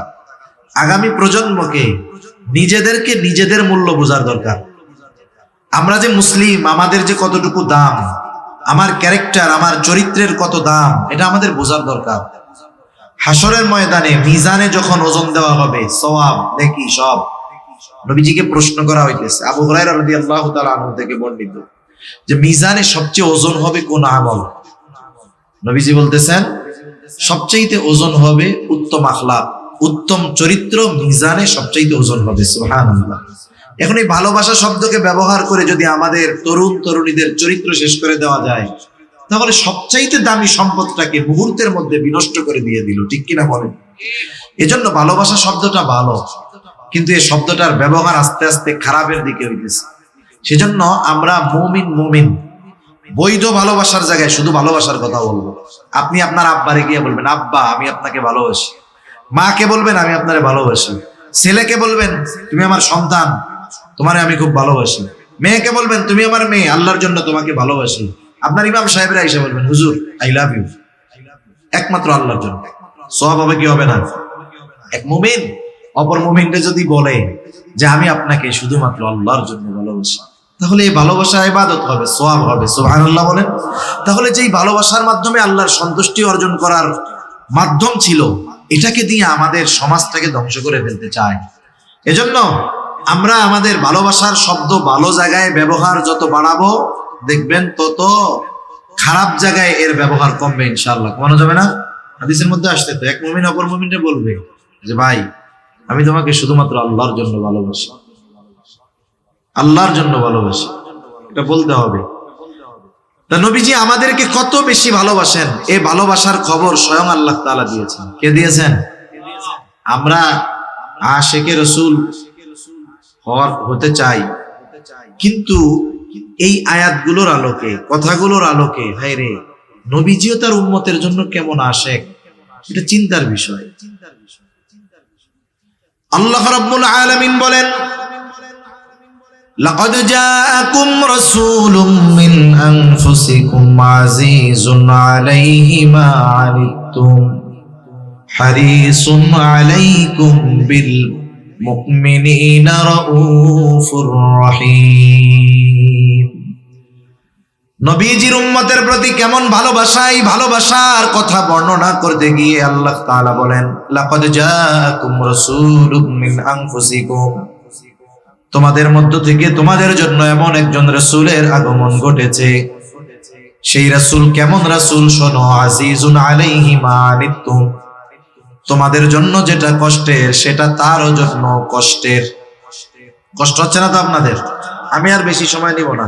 অনির্দিষ্ট গন্তব্য কাছে হইলেও দূরে, তাহলে আমাদের গন্তব্যটা একটু নির্দিষ্ট করে ফেলি। এখন বাজতেছে আমার ঘড়িতে হয়তো 53-54 বাজে। আমরা চেষ্টা করব 12টা 10 থেকে 15-র মধ্যে শেষ করে দিতে। এই 10-20 মিনিট কষ্ট হবে না তো ইনশাআল্লাহ? এটা তাকবীর দেন, নারায়ে তাকবীর। না এইটাতে মনে হইতেছে যে কষ্ট হইতেছে। আপনাদের কষ্ট হইলেও তো আপনারা কষ্ট আমারে বুঝতে দিবেন না, সেজন্য জোরে বলেন নারায়ে তাকবীর। আরেকটু জোরে, নারায়ে তাকবীর। মাশাআল্লাহ, মোটামুটি হয়েছে আর কি, পুরোপুরি হয় নাই। এখন আল্লাহ তাআলা আমাদেরকে নবী কেমন ভালোবাসে এটা বোঝানোর জন্য বলতেছেন, তোমাদের জন্য যেটা কষ্টের, তোমরা যাতে কষ্ট পাও, ওই কারণে নবীজিও কষ্ট পায়। আজীব এক ব্যাপার, আমি কষ্ট পাইলে নবীজি কষ্ট পাবে কেন? নবীজি সেই জন্য হলেন সমব্যথী। উম্মতের কষ্ট নবীজির জন্য কষ্টের কারণ হয়। কেন হয়? মনে করেন একজন মানুষ 2 বছরের বাচ্চা আছে, যার এই বিষয়টা তিনি বুঝবেন, যার সন্তান আছে তিনি অনুধাবন করতে পারবে। 2 বছরের বাচ্চা অসুস্থ হয়ে গেছে, প্রচন্ড জ্বর, গায়ে কেমন যেন গা ফেটে যাচ্ছে, জ্বরে আগুনে পুড়ে যাচ্ছে, এমন এমন গরম, চোখ দুটো ছলছল করতেছে। ছোট বাচ্চা এই জ্বরের তীব্রতায় সে মুখ দিয়ে তার কষ্টের শব্দ বের হচ্ছে। এখন বলেন তো, এই অবস্থায় যদি ওই বাচ্চার পাশে তার মা বাবা বসা থাকে, ওই বাচ্চা জ্বরের অসুস্থতায় যেমন কষ্ট পাবে, তার মা বাবাও কি তার চাইতে কম কষ্ট পাবে নাকি? তার মা বাবা আরো বেশি কষ্ট পাবে। আমরা উপমহাদেশের একজন মুঘল সাম্রাজ্যের প্রথম সম্রাট জহিরুদ্দিন বাবর, ওনার ব্যাপারে আছে যে ওনার ছেলে হুমায়ুন, সে অসুস্থ হয়ে গেছে। হুমায়ুন অসুস্থ হয়ে গেছে, বাবর আল্লাহ তাআলার কাছে দোয়া করতেছে। জহিরুদ্দিন বাবর উনি খুব ভালো ছিলেন, কিন্তু হুমায়ুন শিয়াদের দ্বারা প্রভাবিত ছিল। কেন? কারণ শেরশাহ সুরির কাছে পরাজিত হয়ে সে যখন পালিয়েছিল তখন শিয়ারা তাকে প্রটোকল দিয়েছে। আর হুমায়ুনের যে উপদেষ্টা ছিল সে ছিল শিয়া, যার কারণে হুমায়ুন শিয়াদের দ্বারা প্রভাবিত ছিল। কিন্তু জহিরুদ্দিন বাবরের ইতিহাস যে উনি একজন বুজুর্গ মানুষ ছিলেন, আল্লাহওয়ালা মানুষ ছিলেন। আমরা তো ইতিহাস জানি না, ইতিহাস আমাদের জানা দরকার। কারণ একটা জাতির ভিত গড়ে ওঠে তার অতীতের ইতিহাসের উপরে। যে জাতি তার ইতিহাস জানে না সে জাতি আগামী গড়তে পারে না। আমাদেরকে তো ফেসবুক, ইউটিউব, টুইটার এগুলো দিয়ে ইতিহাসকে বিকৃত করে আমাদেরকে পড়ানো হয়েছে। আমাদের বইগুলো ইতিহাস বিকৃত হয় না? যেমন দেখেন, আমরা কি বলি, কথায় শুধু কথা বাড়ে। আমরা কি বলি? আমরা বলি আমরা আছি ফিলিস্তিনের পক্ষে। কার পক্ষে? আমরা ইসরায়েলের স্বীকৃতি দেই না, কিন্তু আমাদের ইতিহাস বইয়ের মধ্যে ফিলিস্তিন নামে কোনো দেশই নাই। ম্যাপ একটা আইকে আমরা ইসরায়েলের নাম দিয়ে রাখছি। এটাকে বৈধতা আমাদের পাঠ্যপুস্তকে ইনক্লুড করার মাধ্যমে বোঝা গেল আমরা মুখে একটা বলি, আসলে আমরা আরেকটা করতেছি। এই কথাগুলো খুব আফসোসের সাথে বলতে হয়। বাস্তব ইতিহাস আমাদের জানা দরকার। কারণ যেই বিল্ডিং এর ফাউন্ডেশন, ভিত যত মজবুত তত উপরের দিকে ওঠা তার জন্য সহজ। আপনি যদি ফাউন্ডেশন ভালো দেন, আপনি যদি পাইলিং ভালো মতো করেন, তাহলে আপনি বিল্ডিং উপরে উঠাতে পারবেন। আর যদি পাইলিং ভালো মতো করেন নাই, একবারে উপর থেকে উঠানো শুরু করছেন, যতই কারুকার্য করেন, সৌন্দর্য করেন, জিপসাম করেন, এই করেন সেই করেন, 2 তলা থেকে 3 তলা যাবে, হালকা একটু ভূমিকম্প হবে, বিল্ডিংও যাবে, বিল্ডিং এ যারা থাকবে তারাও যাবে। ঠিক কিনা? এই জন্য আমরা আমাদের যদি আগামী গড়তে হয়, আমাদের অতীত আমাদেরকে জানতে হবে। 100 বছর আগেও মুসলমানদের যেই সোনালী অতীত ছিল, এই ইসলাম বিদ্বেষীরা 100 বছরের ব্যবধানে মুসলমানদেরকে তাদের প্রকৃত ইতিহাস থেকে বঞ্চিত করে ফেলছে। ইতিহাস বিকৃত কেমনে হয়? যারা স্কুল কলেজে পড়েন, মাদ্রাসা হোক আর স্কুল কলেজ হোক, ইতিহাস বইয়ের মধ্যে দেখবেন মুসলমানদের ইতিহাস যারা লেখছে সব খ্রিস্টান। অমুসলিমেরা মুসলমানদের ইতিহাস লিখেছে। আমাদের খুঁজতে হবে যে কোন মুসলিম দার্শনিক বা ঐতিহাসিক মুসলমানদের ইতিহাস লিখেছে। কারণ শত্রুর হাতে যদি খাতা কলম দিয়ে বলেন যে তুমি তোমার ওই শত্রুর জীবনী লেখো, তাহলে ওখানে পজিটিভের চাইতে সুকৌশলে নেগেটিভ বিষয়টাকে ঢুকিয়ে দেওয়া হবে। আপনি ভালো সব লাগবে না। মনে করেন ইতিহাসবিদ লিখছে যে অমুক সম্রাট খুব ভালো ছিল, 5 ওয়াক্ত নামাজ পড়তো, তারপরে খুব দান দক্ষিণা করতো, গরিবদের উপরে অত্যাচার করতো না, মানুষের সাথে সদাচরণ করতো। এগুলো ভালো গুণ না? ভালো গুণ তো নাকি? ভালো গুণ। এখন এইগুলো লেখার পরে একটা দোষ লেখছে, তবে তিনি কি করতেন? কথার কথা, ওনার যদি কোনো মেয়েকে ভালো লাগতো জোরপূর্বক বিবাহ করতেন। বলেন তো, 50টা ভালো গুণ শোনার পরে লাস্টে যখন এটা শুনলেন, ওই ব্যক্তির ব্যাপারে আপনার আর ভালো ধারণা থাকবে? আর একটা ক্যারেক্টারগত প্রবলেম আছে, ওর যত ভালো কিছু থাকুক না, ওর তো ক্যারেক্টার ঠিক নেই। অমুসলিম ঐতিহাসিকরা মুসলমান শাসকদের ইতিহাস ঠিক এইভাবে লিখছে, অনেক ভালো কিছু লিখছে। 1 মণ দুধ এর মধ্যে নষ্ট করার জন্য 1 মণ গরুর প্রস্রাব দরকার নাই, 2, 4, 5, 10 ফুট দিলেই কেল্লা ফতে। ঠিক কিনা বলেন? এভাবে আমাদের সন্তানদের ইতিহাস পড়ানো হয়। এজন্য আমি দেখেছি যে ইসলামের ইতিহাস নিয়ে পড়ে ও ইসলামের ব্যাপারে প্রাউড ফিল করা তো বহু দূরের কথা, ও আরো ইসলাম বিদ্বেষী হয়। এটা আমি দেখেছি, এজন্য বলতেছি। এজন্য প্রকৃত ইতিহাস আমাদেরকে জানতে হবে। তা কোন কথার থেকে গেলাম আবার এদিকে, আল্লাহই জানে কোন দিকে গেছে। এই জহিরুদ্দিন বাবর সন্তানের জন্য দোয়া করতেছে যে আল্লাহ আমার সন্তানের অসুস্থতা আমাকে দেন, তাকে আপনি সুস্থ বানায়া দেন। আল্লাহ তাআলা হয়তো তাকদীরে এটা লিখে রাখছে, কিন্তু জহিরুদ্দিন বাবর ছোট ছিল না, হুমায়ুনও ছোট ছিল না। এইরকম বড় একজন সন্তান, তাকে অসুস্থ দেখে পিতার সহ্য হয় না, এতটা কষ্ট লাগে যে পিতা নিজে সেই অসুস্থতা চেয়ে নেন, আল্লাহ তাআলার কাছে বলেন ছেলেটারে সুস্থ করে দেন। এই যে কেন এটা হয়, বলে মহব্বতের কারণে। সন্তানকে মা বাবা মহব্বত করে বিধায় সন্তান যদি কষ্ট পায়, মা বাবাও কষ্ট পায়। ওই সন্তান তাকে তার মা বাবা যত মহব্বত করুক না কেন, নবীর চাইতে বেশি মহব্বত উম্মতকে যত করেন ততটা করে না। এই জন্য নবী উম্মতের প্রতি মহব্বত ভালোবাসার কারণে উম্মত যেটাতে কষ্ট পায় নবীজিও সেটাতে কষ্ট পায়। এ কথা আল্লাহ বলতেছেন। আরে আল্লাহ তাআলা বলতেছেন আজিজুন আলাইহি মা আনিতুম। এরপরে আল্লাহ তাআলা বলেন শুধু তাই না, হারিসুন আলাইকুম, তোমাদের জন্য কল্যাণকামী। এর মানে নবীজি সর্বদা উম্মতের কল্যাণ চিন্তা করতেন, কোনটা করলে, কোথায় করলে, কোনটা করলে, কিভাবে করলে উম্মতের কল্যাণ হবে। হাদিসের মধ্যে আসছে নবীজি বলেন প্রত্যেকটা নবীকে আল্লাহ তাআলা একটা বিশেষ দোয়া করার সুযোগ দিয়েছে এবং ওই দোয়াটা কবুল করার নিশ্চয়তা আল্লাহ তাআলা দিয়েছেন। নবীজি বলেন সব নবী দুনিয়ায় ওই দোয়াটা তার উম্মতের ব্যাপারে করে ফেলছে, আমি ওই দোয়াটা সংরক্ষণ করে রাখছি, দুনিয়ায় করি নাই। কারণ কি? কারণ এই দোয়াটা আমি সুপারিশ হিসাবে কিয়ামতের দিন আমার উম্মত যখন মুসিবতে পড়ে যাবে ওই দোয়াটা আমি উম্মতের জন্য সুপারিশ হিসাবে করব। কারণ দুনিয়ায় করলে যে কল্যাণ হবে ওই সময় করলে আমার উম্মতের জন্য আরো বেশি উপকার হবে, এই জন্য আমি দুনিয়ায় ওই দোয়াটা না করে সংরক্ষণ করে রাখছি। সুবহানাল্লাহ। এখন শুরুতে একটা আয়াত বলছি না যে মুমিনদের জন্য নবী বিশেষ অনুগ্রহ, তার মানে মুমিনদের প্রতি নবীজির ভালোবাসা স্পেশাল।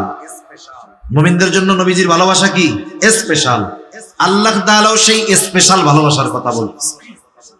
আল্লাহ রাব্বুল আলামিন এবারে স্পেশাল ভাবে মুমিনদের প্রতি নবীজি কেমন, আল্লাহ তাআলা বলেন বিল মুমিনিনা রাউফুর রহিম। রাউফ রহিম দুটি শব্দ, এই দুটি হলো আল্লাহ তাআলার গুণবাচক নামগুলোর মধ্যে অন্যতম দুটি নাম। রাউফ অতি সদয়, রহিম পরম দয়ালু। আমরা কোরআনুল কারীম তিলাওয়াত করার শুরুতে বলি বিসমিল্লাহির রহমানির রহিম। বলেন তো রাউফুর রহিম কে? আরো জোরে বলেন না কে?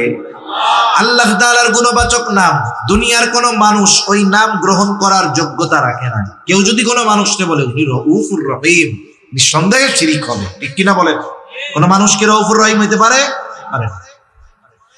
কিন্তু নবীজি উম্মতের প্রতি তার মুহাব্বত ভালোবাসা কেমন, উম্মতের প্রতি নবীজি কেমন সদয়, উম্মতের প্রতি নবীজির কেমন দয়া, এই কথাটা আমাদের বোঝানোর জন্য আল্লাহ তাআলা নিজের গুণবাচক নাম নবীজির সাথে ব্যবহার করে বলতেছেন কেমন যেন, ও দুনিয়ার মানুষ, কেমন নবী আমি আল্লাহ তোমাদেরকে দিয়েছি, যেই নবী তোমাদের জন্য হলেন রাউফুর রহিম, অতি সদয় পরম দয়ালু।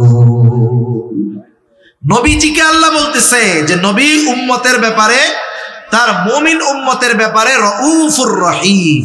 এই কথাটা আমি শাব্দিকভাবে আপনাদের এই কথার গভীরতা বোঝানোর যোগ্যতা আমার নাই, কিন্তু কিছু কথা আছে এটা হৃদয় দিয়ে অনুধাবন করতে হয় যে আল্লাহ তাআলা নবীকে বলতেছেন যে নবী হলো তার মুমিন উম্মতের জন্য রাউফুর রহিম, অতি সদয় পরম দয়ালু। এখন বলেন নবীজি কি পরিমাণ ভালোবাসে আমাকে আপনাকে, এই ভালোবাসা পরিমাপ করার যোগ্যতা ক্ষমতাও আমাদের নাই, ঠিক কিনা? স্বাভাবিক কি বলে যে একজন যদি আমারে ভালোবাসে আমি তারে ভালোবাসি, এটা হলো যুক্তি বলে যে একজন আমার জন্য কল্যাণকামী আমিও তার জন্য কল্যাণকামী। একজন কয় না কেউ যদি আমার জন্য হাঁটু পানিতে নামে আমিও তার জন্য হাঁটু পানিতে নামবো, সে যদি আমার জন্য এতটুকু করে আমিও তার জন্য করবো, এটা তো করতেই হবে। কিন্তু নবীজির আমাদের প্রতি কত ভালোবাসা। এখন বলেন যেই নবী এত ভালোবাসে সেই নবীকে আমাদের ভালোবাসার দরকার আছে না নাই? কথা যেই নবী আমাদের আশেক, আমাদের কি তার আশেক হওয়ার দরকার আছে না? উনি যে আমাদের ভালোবাসে ঘোষণা দিছেন কে? জোরে বলেন কে? আমাদের তার প্রতি কেমন ভালোবাসা হওয়ার দরকার? রাসূলুল্লাহ সাল্লাল্লাহু আলাইহি ওয়াসাল্লাম সেই জন্য বলেন নবীজির প্রতি ভালোবাসা হলো মুমিনের ঈমান। নবীজি বলেন লা ইউমিনু আহাদুকুম হাত্তা আকুনা আহাব্বা ইলাইহি মিন ওয়ালিদিহি ওয়া ওয়ালাদিহি ওয়ান নাসি আজমাইন। নবীজি বলেন তোমাদের মধ্যে কেউ ততক্ষণ পর্যন্ত মুমিন হতে পারবে না যতক্ষণ না সে তার পিতা মাতা সন্তান সন্ততি এক কথায় সকলের চাইতে আমি নবীকে বেশি ভালো না বাসবে। তাহলে নবীজিকে সবচাইতে বেশি ভালোবাসা, এটাই ঈমানের দাবি। এখন কথা হলো, একজনকে সর্বোচ্চ ভালোবাসা যায় তাকে যদি সামনে পাওয়া যায়। আরে আবু বকর নবীকে সামনে পেয়েছে, নিজের সব সম্পদ এনে নবীর সামনে হাজির করে দিয়েছে। হযরত তালহা নবীজিকে সামনে পেয়েছে, উহুদের ময়দানে কাফেরদের অস্ত্র তীর বর্ষার সামনে নিজের বুকটাকে নবীর জন্য ডাল বানায় দিছে। আমরা তো নবীজিকে সামনে পাই নাই, কিন্তু ভালো তো বাসতে মন চায়। নবীজিও জানে আমার একদল উম্মত আমাকে জীবনের চাইতে বেশি ভালোবাসতে চায়, সুযোগ পাইলে জীবন দিতেও পারবে, কিন্তু সব সময় তো জীবন দেওয়ার সুযোগ হবে না। কিন্তু তারা যদি আমাকে ভালোবাসতে চায় কি করবে? নবীজি তাকে ভালোবাসার পদ্ধতি নিজে জানায় দিয়ে বলেন, মান আহাব্বা সুন্নতি ফাকাদ আহাব্বানি ওয়া মান আহাব্বানি কানা মাই ফিল জান্নাহ। নবীজি বলেন, যে আমার সুন্নতকে ভালোবাসবে সে আমি নবীকে ভালোবাসবে, আর নবীকে যে ভালোবাসবে, নবীজি জানায়া দিয়েছেন নবীর সাথে সে জান্নাতের মধ্যে অবস্থান করবে। নবীর সাথে জান্নাতে থাকতে পারা এটা বড় সৌভাগ্যের ব্যাপার। হযরত আনাস রাদিয়াল্লাহু তাআলা আনহু থেকে বর্ণিত, নবীজির কাছে একদিন এক গ্রাম্য সাহাবী আসছে। নবীজি আর একজনের সাথে কথা বলতেছেন, কথার মধ্যেই ওই গ্রামের সহজ সরল মানুষ নবীজিকে প্রশ্ন করতেছে, ইয়া রাসূলুল্লাহি মাতাস সাআ, হে আল্লাহর রাসূল কিয়ামত কখন হবে? লোকটার প্রশ্নের ভাব ছিল এইরকম যে সে কিয়ামতের জন্য বৈশা আছে, কিন্তু কিয়ামত আসতেছে না। এই জন্য নবী তাকে পাল্টা প্রশ্ন করলেন, মা আদাত্তা লাহা, তুমি কিয়ামতের জন্য কি পাথেয় সংগ্রহ করেছো? লোকটা বলল, আমি আল্লাহ এবং তার রাসূলকে ভালোবাসি। নবীজি এই লোকটার জবাবের মধ্যে কোনো কৃত্রিমতা দেখেন নাই, বাস্তবতা হৃদয় থেকে জবাব দিয়েছে লোকটা। নবীজিও এই লোকের কথার জবাবে বলতেছে, আল মারউ মা'a মান আহাব্বা, যে যাকে মহব্বত করে তার সাথে অবস্থান করবে। লোকটা এবার বাড়ির পথে হাঁটা দিল। হযরত আনাস রাদিয়াল্লাহু তাআলা আনহু বলেন, নবীজির মুখে এই কথা শ্রবণ করবার পর আমরা এতটা খুশি হয়েছি যে জান্নাতে নবীর সাথে থাকতে পারবো। এই কথা শুনে এতটা খুশি আমরা হয়েছি, ইসলাম গ্রহণের পরে আর কোন কথার দ্বারা আমরা এতটা খুশি হই না। তাহলে সেই নবীর সুন্নতকে মহব্বত করলে নবীর সাথে জান্নাতে থাকা যাবে। এখন কথা হইল, জান্নাতে তো থাকা যাবে, জান্নাতে যাওয়ার পর কিন্তু জান্নাতে তো আগে যাওয়া লাগবে। জান্নাতে কেমনে যাওয়া যায়? আল্লাহর নবী জান্নাতে যাওয়ার পথ বলে দেন। নবীজি বলেন, কুল্লু উম্মতি ইয়াদখুলুনাল জান্নাতা ইল্লা মান আবা। নবী বলেন, আমার সব উম্মত জান্নাতে প্রবেশ করবে, আবা উম্মত ছাড়া। জিজ্ঞাসা করা হলো, ইয়া রাসূলুল্লাহ, আবা উম্মত কারা? নবীজি বলেন, আমার আনুগত্য যারা করবে, মান আতাআনি দাখালাল জান্নাহ, যে আমার আনুগত্য করবে সে জান্নাতে প্রবেশ করবে। ওয়া মান আসানি ফাকাদ আবা, যে আমার আনুগত্য করবে না সে আবা উম্মত, সে জাহান্নামে যাবে। দুই হাদিসের সমন্বয় হলো নবীজির সুন্নতকে মুহাব্বতের সাথে সাথে যারা অনুসরণ করবে তারা নবীর সাথে জান্নাতে থাকবে। কিন্তু আফসোস, আমাদের দেশে আমরা যখনই বলি নবীর জন্য জীবন দিবেন কারা, সব হাত উঁচু করে, দুই হাত উঁচু করে আবেগ দরদে জীবনটা ঢেলে দিতে চায়। কিন্তু যখনই বলি জীবন আসার সব দেওয়ার সময় তো সব সময় নয়, কিন্তু নবীকে তো ভালোবাসতে হবে সব সময়। তাহলে নবীর জন্য জীবন সুযোগ হইলে পরে দিয়েন। তাইলে নবীর সাথে জান্নাতে যদি থাকতে চায়, ভালো যদি বাসতে চান, তাইলে দাড়ি নাই, দাড়ি দাঁড়াই গেলেন। তখন বলে, হুজুর এটা একটু পরে। তখন কি বলে, এটা একটু পরে। আর কতজন বলে, হুজুররা আর ওয়াজ পায় না, সুন্নাতের কথা কইলে খালি দাড়ির কথা কয়।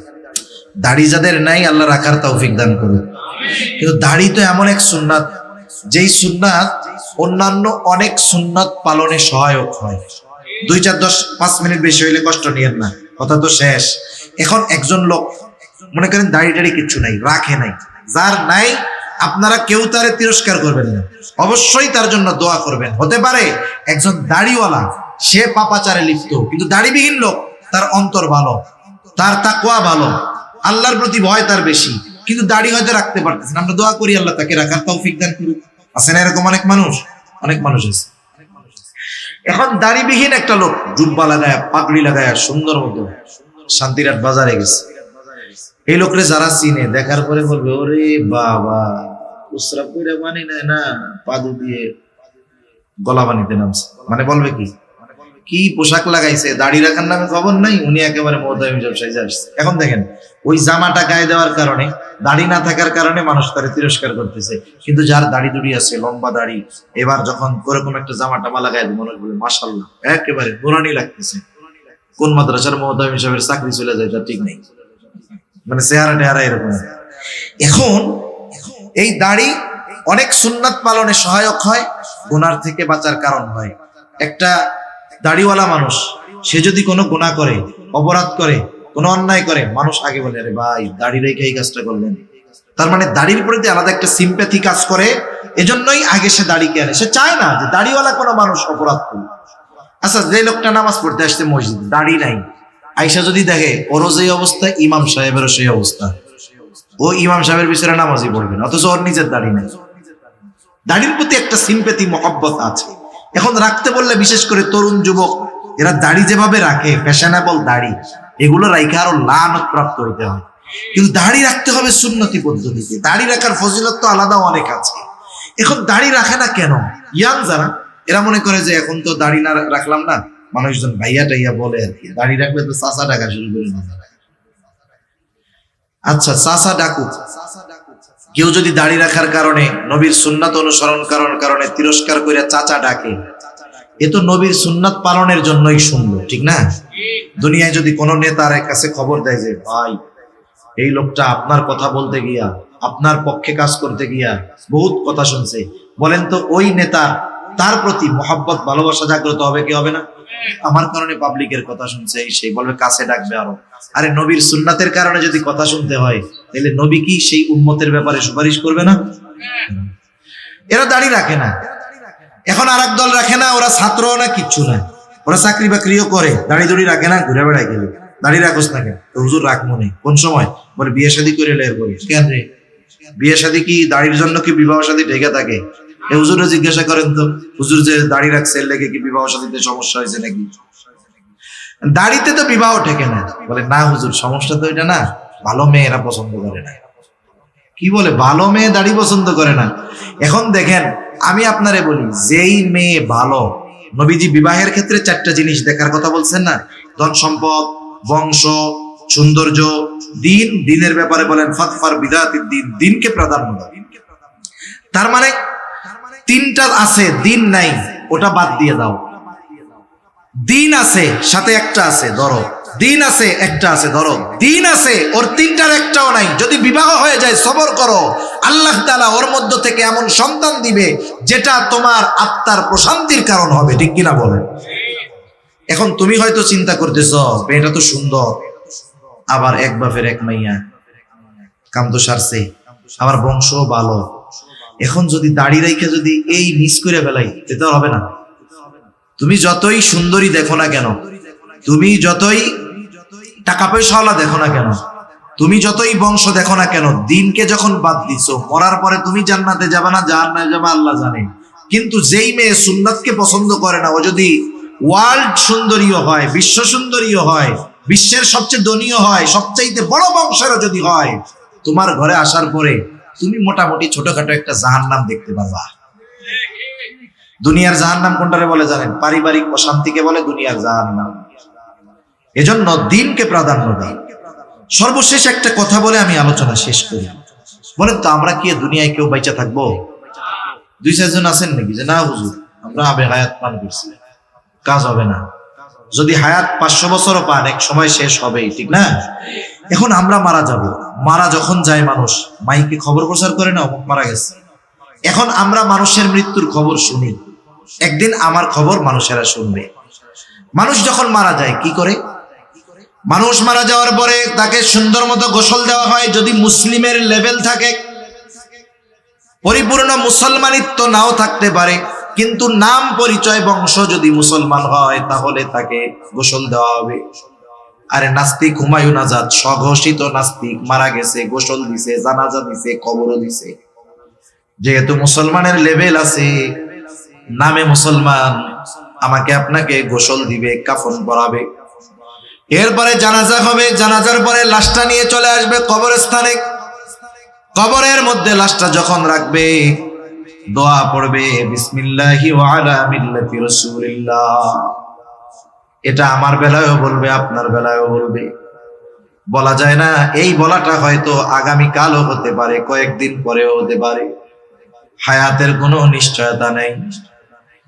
এখন যখন বিসমিল্লাহি ওয়া আলা মিল্লাতি রাসূলিল্লাহ বলে কবরে রাখে, জিজ্ঞাসা করেন উলামায়ে কেরাম আছে কি বলে? বলে আল্লাহ, আল্লাহর নামে, বিসমিল্লাহ, আল্লাহর নামে কবরে রাখতেছি। কারে? ওয়া আলা মিল্লাতি রাসূলিল্লাহ, এমন এক ব্যক্তিকে যে রাসূলের মিল্লাতের উপরে ছিল, আই সুন্নতি রাসূলিল্লাহ, অর্থাৎ এমন এক ব্যক্তিকে আল্লাহর নামে এখন কবরস্থ করতেছি যেই ব্যক্তির গোটা হায়াত নবীর সুন্নাতের উপরে পরিচালিত হয়েছে। যখন মারা গেছে সুন্নাতের উপরেই ছিল, এখন কবরে রাখতেছি, এখনো সুন্নাতের উপরে আছে। কষ্ট পাবেন না, কাউকে কষ্ট দেওয়া আমার উদ্দেশ্য নয়। মনে করেন এই দোয়াটা যার ব্যাপারে বলা হলো, তার মুখে নবীর সুন্নাতের দাড়ি নাই, সারাটা জীবন সুন্নাতওয়ালাদের বিরোধিতা করে গেছে, যেহেতু মুসলমান পরিচয়, ওই ব্যক্তির ক্ষেত্রেও এই দোয়াটা পড়ে কবরে রাখা হবে। একটু বলেন তো, ওই ব্যক্তির সাথে যেই কথাটা বলা হলো, এই কথাটা ওই ব্যক্তির ব্যাপারে সত্য হবে নাকি মিথ্যা হবে? কোনো সন্দেহ নাই মিথ্যা হবে। আমাকে আপনাকে অনন্তকালের ওই সফরের প্রথম ঘাটি কবরে মিথ্যা কথা বলে রেখে আসবে। এজন্য আমাদের উচিত জীবনটাকে এমন ভাবে সাজানো, আমি যদি এখান থেকেই মারা যাই, আমার ব্যাপারে যদি বিসমিল্লাহি ওয়া আলা মিল্লাতি রাসূলিল্লাহ বলে কবরে রাখা হবে, আমার ব্যাপারে কথাটা যেন সত্য হয়, যখনই মরবো ওই কথাটা যেন আমার জন্য সত্য হয়। এভাবে যদি জীবন আমি আপনি গড়তে পারি, তাহলে ওই জীবন দুনিয়াতেও যেমন সুন্দর হবে, ওই জীবন আমার আখিরাতকেও সুন্দর করে তুলবে। এজন্য নবীর সুন্নাতকে মহব্বতের সাথে অনুসরণ করেন। আল্লাহ সুবহানাহু ওয়া তাআলা দুনিয়ার অনেক কঠিন জিনিসকে সহজ করে দিবে। আল্লাহ সুবহানাহু ওয়া তাআলা কথাগুলো আমাদের বুঝবার, আমলের কথাগুলো আমল করবার তৌফিক দান করেন। সকলে বলি আমিন। ওয়া আখিরু দাওয়ানা আনিল হামদুলিল্লাহি রাব্বিল আলামিন। আসসালামু আলাইকুম ওয়া রাহমাতুল্লাহি ওয়া বারাকাতুহু।